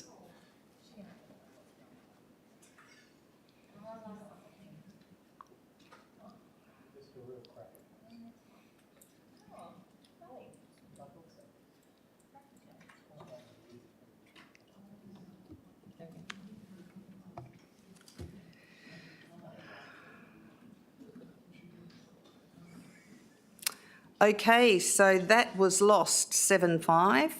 Those who supported it was myself, Councillor Berry, Councillor Smith, Councillor Bedworth and Councillor Huntley. Those against was Councillor Seif, Councillor Coetzee, Councillor Parker, Councillor Figg, Councillor Rowe, Councillor Herridge, Councillor Wright and Councillor Miles. We now go back to AS 070925, response to petition PTO 50625, nighttime closure and increased security of the public boardwalk and jetty and the southwest corner of the Mindari Marina. Do I have a mover and seconder for this? Moved Councillor Berry, seconded.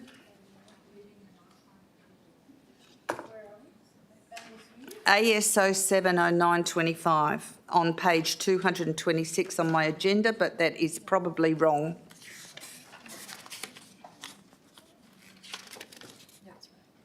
It is right.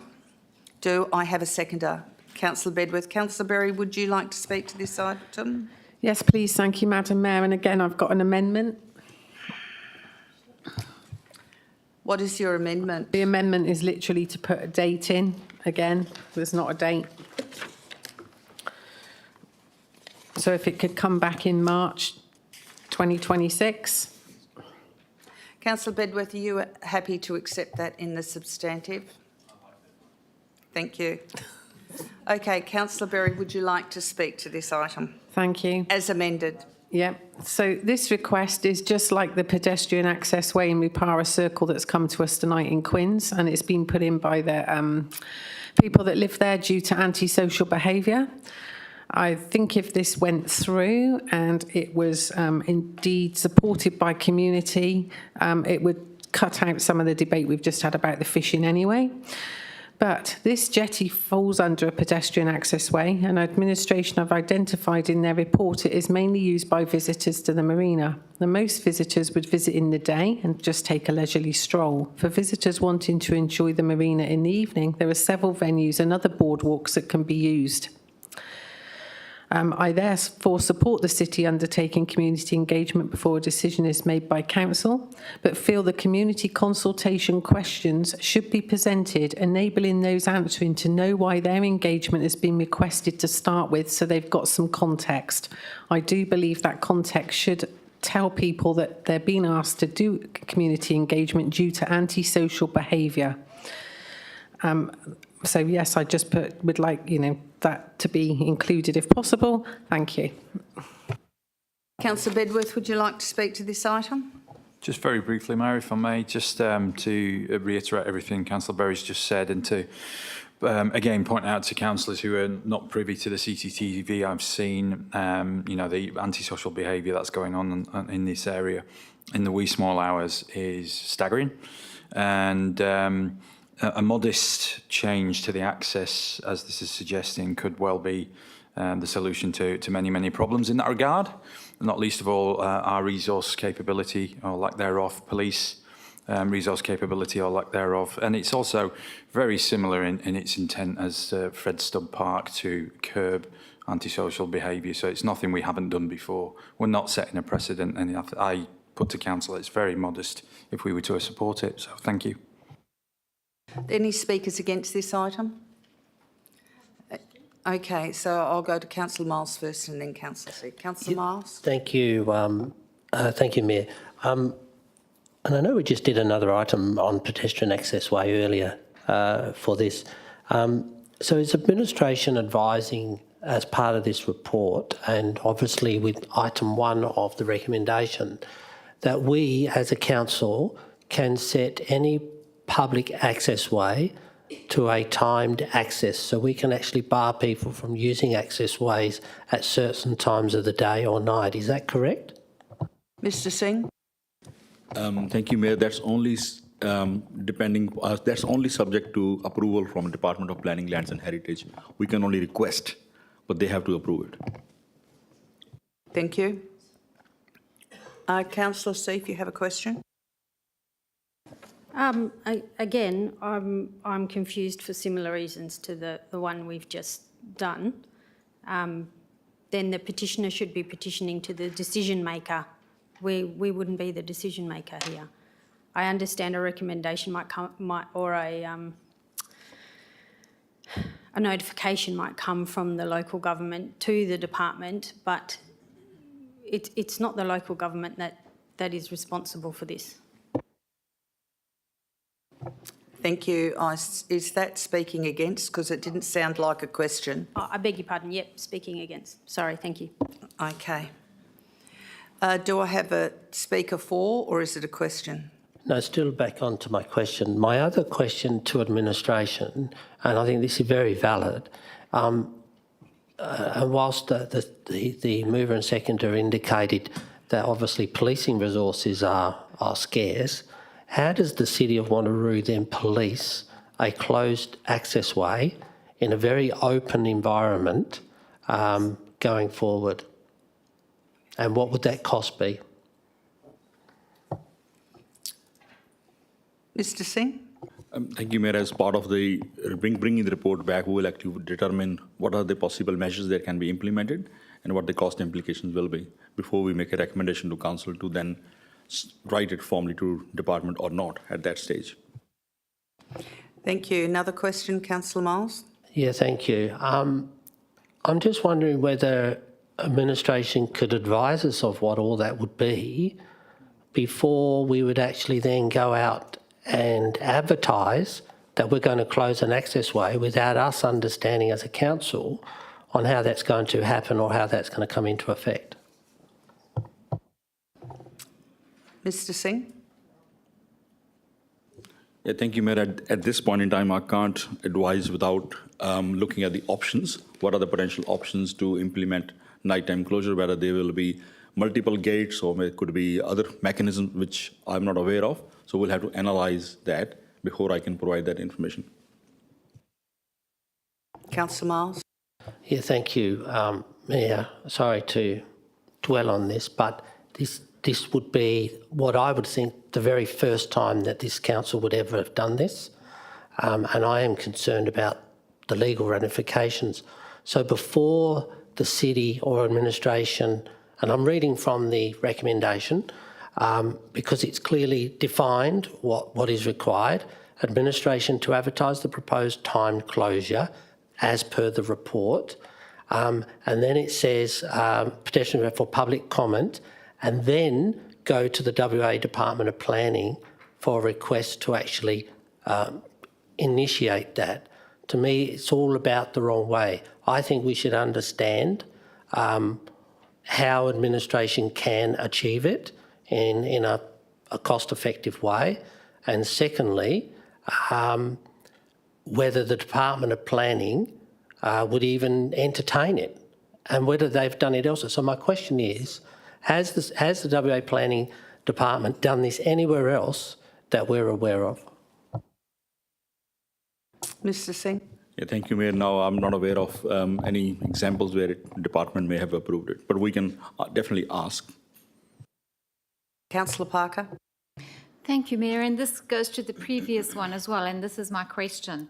So we're going out for public comments. Now, the majority of the comments that are going to come back are from the actual residents, because the people that are using a public walkway don't live there. So how are we actually going to reach the broader community if we don't know who that community is, where they live, or anything else. So we can't just randomly stand at the end of this jetty and say, well, hang on a second, we need your public comment here. So this goes to both of those. It's all very well to say we're going to public comment, but in this instance, you're only going to get it from the people that want it closed. And to me, that isn't truly representative of what is going on. Thank you. So I take it you spoke against? Yes, Thank ma'am. you. Yes. Yeah. Okay, do you have a question, Councillor Coetzee, or do you want to speak for or against? It's a little bit of a mixture. Just give me the question. Okay, give me the question first. As we all heard, that it has happened nowhere ever. So I just want to know, say we can close it, and during the day the people use it, walk past. During the day there's not a lot of nonsense happening, so the nonsense is actually at night time. So say we lock it at 8 o'clock at night time and open it up at 7 o'clock in the morning. Great. During the night, the naughty little guys actually climb the gates, or they actually swim and climb onto the jetty. Those are the culprits. So we need to find a solution to keep them off the jetty. I honestly think that we should send this back for, if we can close this jetty or walkway or whatever, that we can all sit and have it as a discussion in a meeting to see if there's any solutions. Because at the moment I do have an idea, but I'm not going to mention it now. Is it possible that we can send this back? Okay, so you're speaking against. Are you moving a procedural motion to send it back? Do I have a seconder for it? So a seconder for the procedural motion to send it back for more information. Is that correct, Councillor Miles? So mover, Councillor Coetzee, seconder, Councillor Miles. A procedural motion is on the table. There are no questions. We go to the vote whether to send it back. And when do you want it brought back to council? When do you guys think? 3 months? March? February, March. Mr Singh, when is realistically possible to do that? Mayor, all petition responses are coming back in March, so this should be a March as well. I'm happy with March. So, coming back to March ordinary council meeting. So, councillors, please vote on the procedural motion to send this item back to admin for more information and to be brought to us in the March OCM. So that's 9, that's 12, that's 13. Okay, we have 5 against the procedural motion, which is Councillor Seave, Deputy Mayor Rowe, Councillor Herridge, Councillor Wright, and we have 8 supporting the procedural motion, which is Councillor Coetzee, myself, Councillor Huntley, Councillor Bedworth, Councillor Parker, Councillor Smith and Councillor Miles. Sorry, Mayor, by sending it back, will the administration also find out who that walkway totally belongs to, and if it is possible to close it, not just to talk about it, but to know that... We can't nominate that. We've sent it back for more information, but offline you can ask them to do that. But we've already made the decision with the procedural motion, okay? Okay, CP 20925, response to petition PTO 3625, banning of swimming at Mindari Marina. Now, I foreshadowed an amendment to this, but I see on page 242 the recommendation has changed from the briefing, so I'm not going to bring the amendment because the recommendation changing is in sync with my thought process anyway. Do I have a mover and seconder for CPO 20925? I moved Councillor Figg. Do I have a seconder?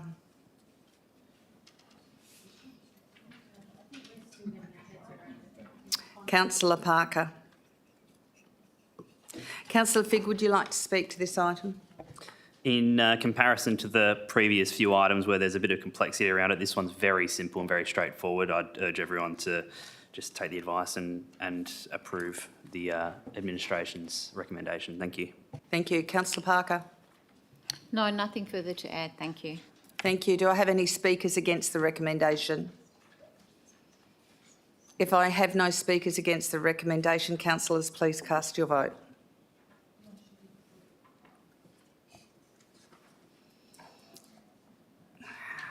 And I take the recommendation as passed with only one councillor against. That was Councillor Berry, and every other councillor supported it.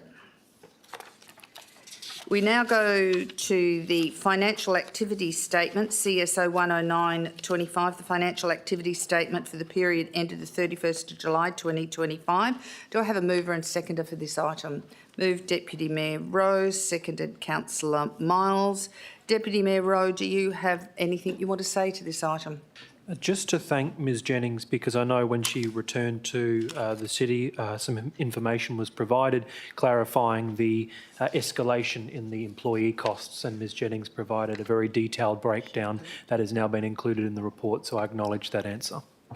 Thank you. Councillor Miles, do you want to speak to this item? Any speakers against this item? Councillors, cast your vote.